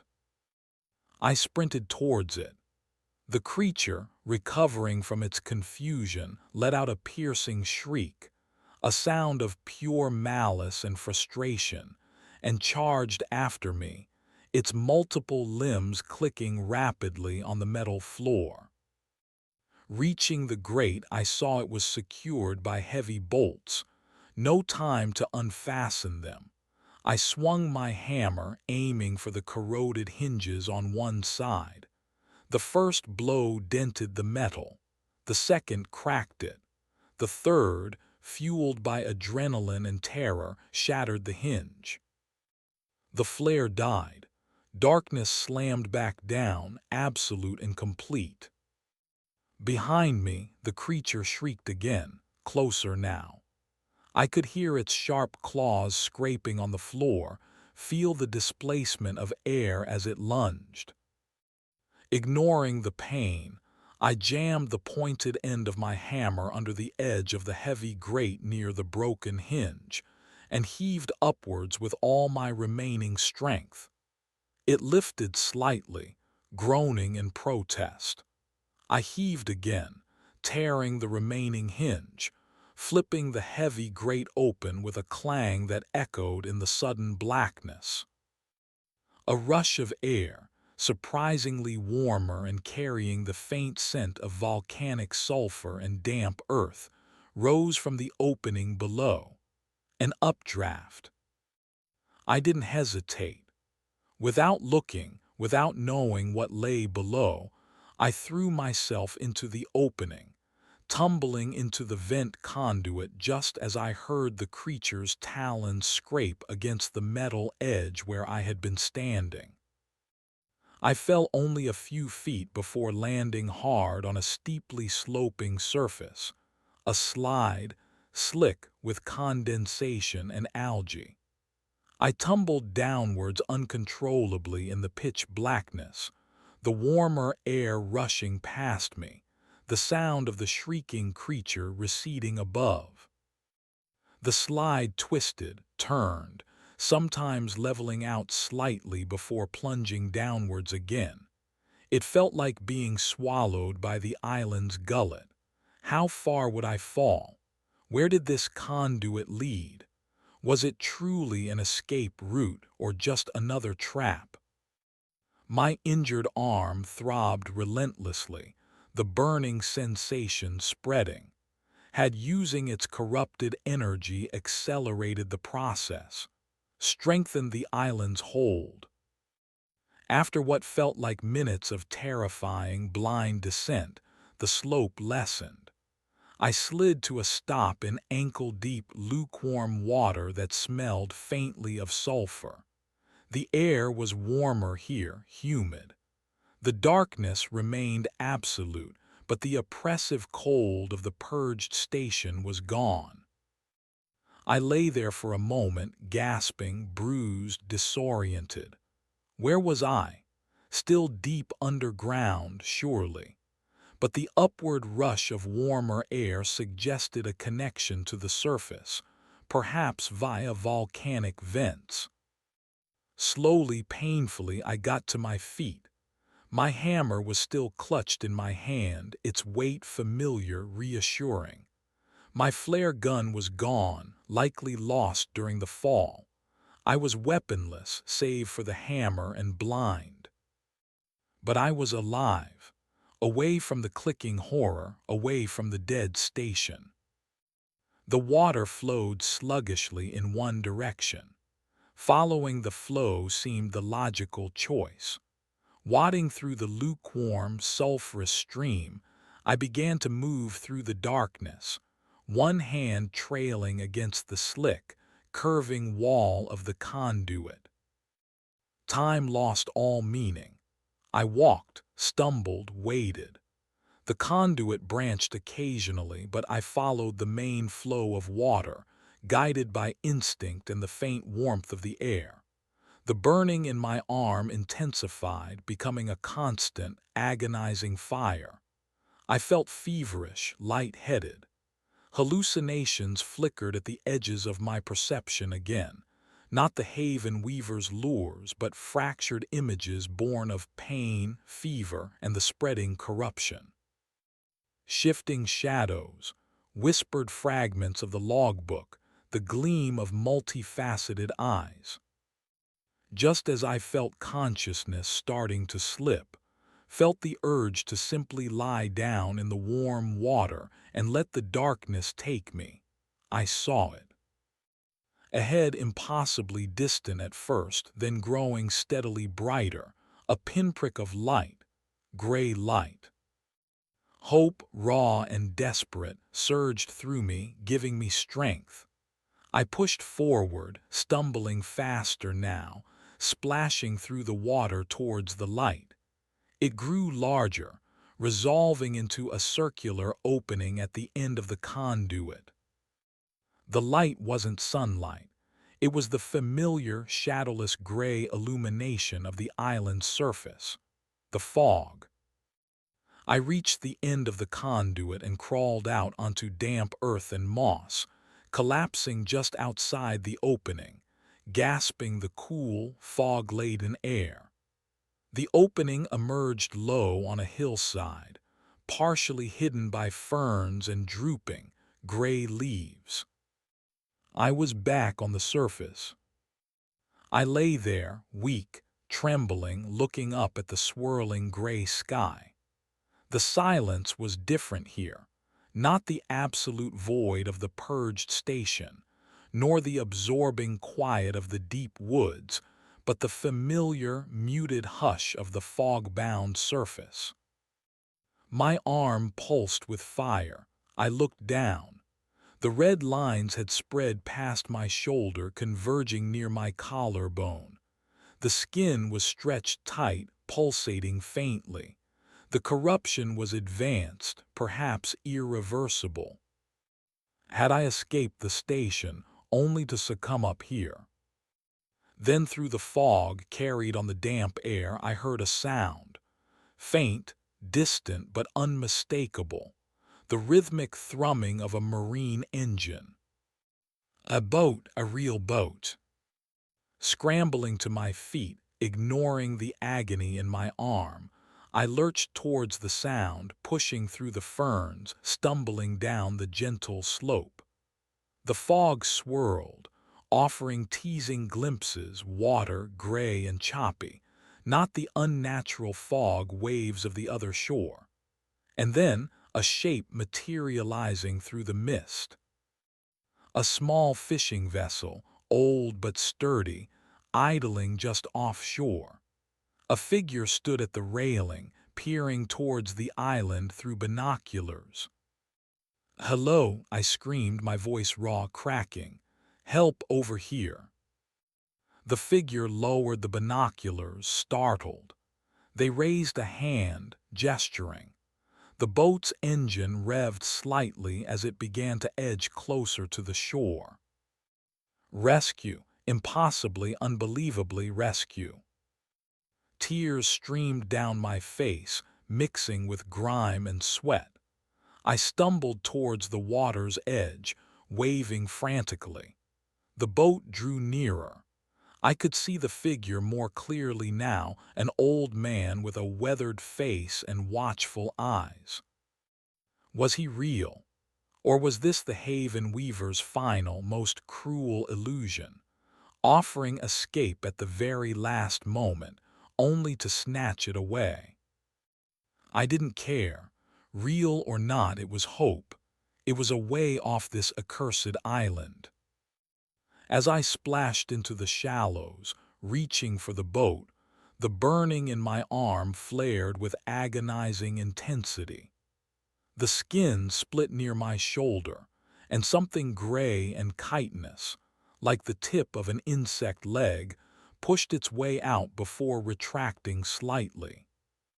The integration was completing itself. The old fisherman saw it. His eyes widened in alarm, then narrowed in understanding, a deep sadness settling into his features. He didn't recoil in horror. He simply nodded slowly, as if confirming something he already knew or suspected about this place. He reached down, not to help me aboard, but to toss a small, heavy object onto the narrow beach just behind me. A waterproof container. "Can't take you, lass." His voice was rough, filled with regret. "Not like that. The island. It holds its own, always has." He pointed towards the container. "But maybe this'll help, if you can make it back to the world." Then, without another word, he engaged the engine.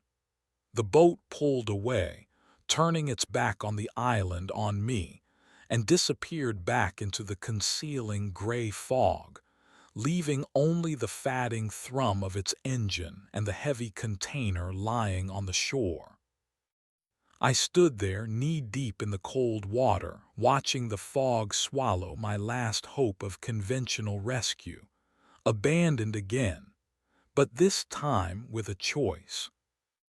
I looked down at my arm, at the pulsating corruption threatening to consume me entirely. Then I looked back at the container on the beach. Help, the fisherman had said. What kind of help? With the last dregs of my strength, I waded back to the shore and knelt beside the container. It was heavy plastic, tightly sealed. Inside, nestled in foam padding, was a single, large syringe filled with a clear, viscous liquid and a folded, laminated instruction sheet.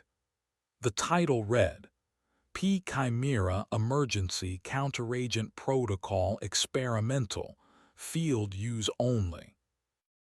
counteragent, experimental from Project Chimera itself, a desperate measure designed perhaps by those who foresaw the project's horrific conclusion, a potential cure, or just another unknown risk. My arm burned. The chitinous shard pulsed beneath the skin. I could feel the island's whispers returning, stronger now, coaxing, promising peace and integration. I picked up the syringe. It felt heavy, dangerous, final. Cure, death, or transformation into something else entirely. The fog swirled around me, thick and silent. The island watched, waited. The choice was mine. Inject the unknown or let the gray embrace claim me fully. The echoes of my journey, the false havens, the still water, the clicking horrors, the whispers in the rust swirled in my mind. Survive, fight back, understand. With a deep, shuddering breath, I uncapped the syringe, the needle glinting dully in the gray light. The end was not yet written. The end.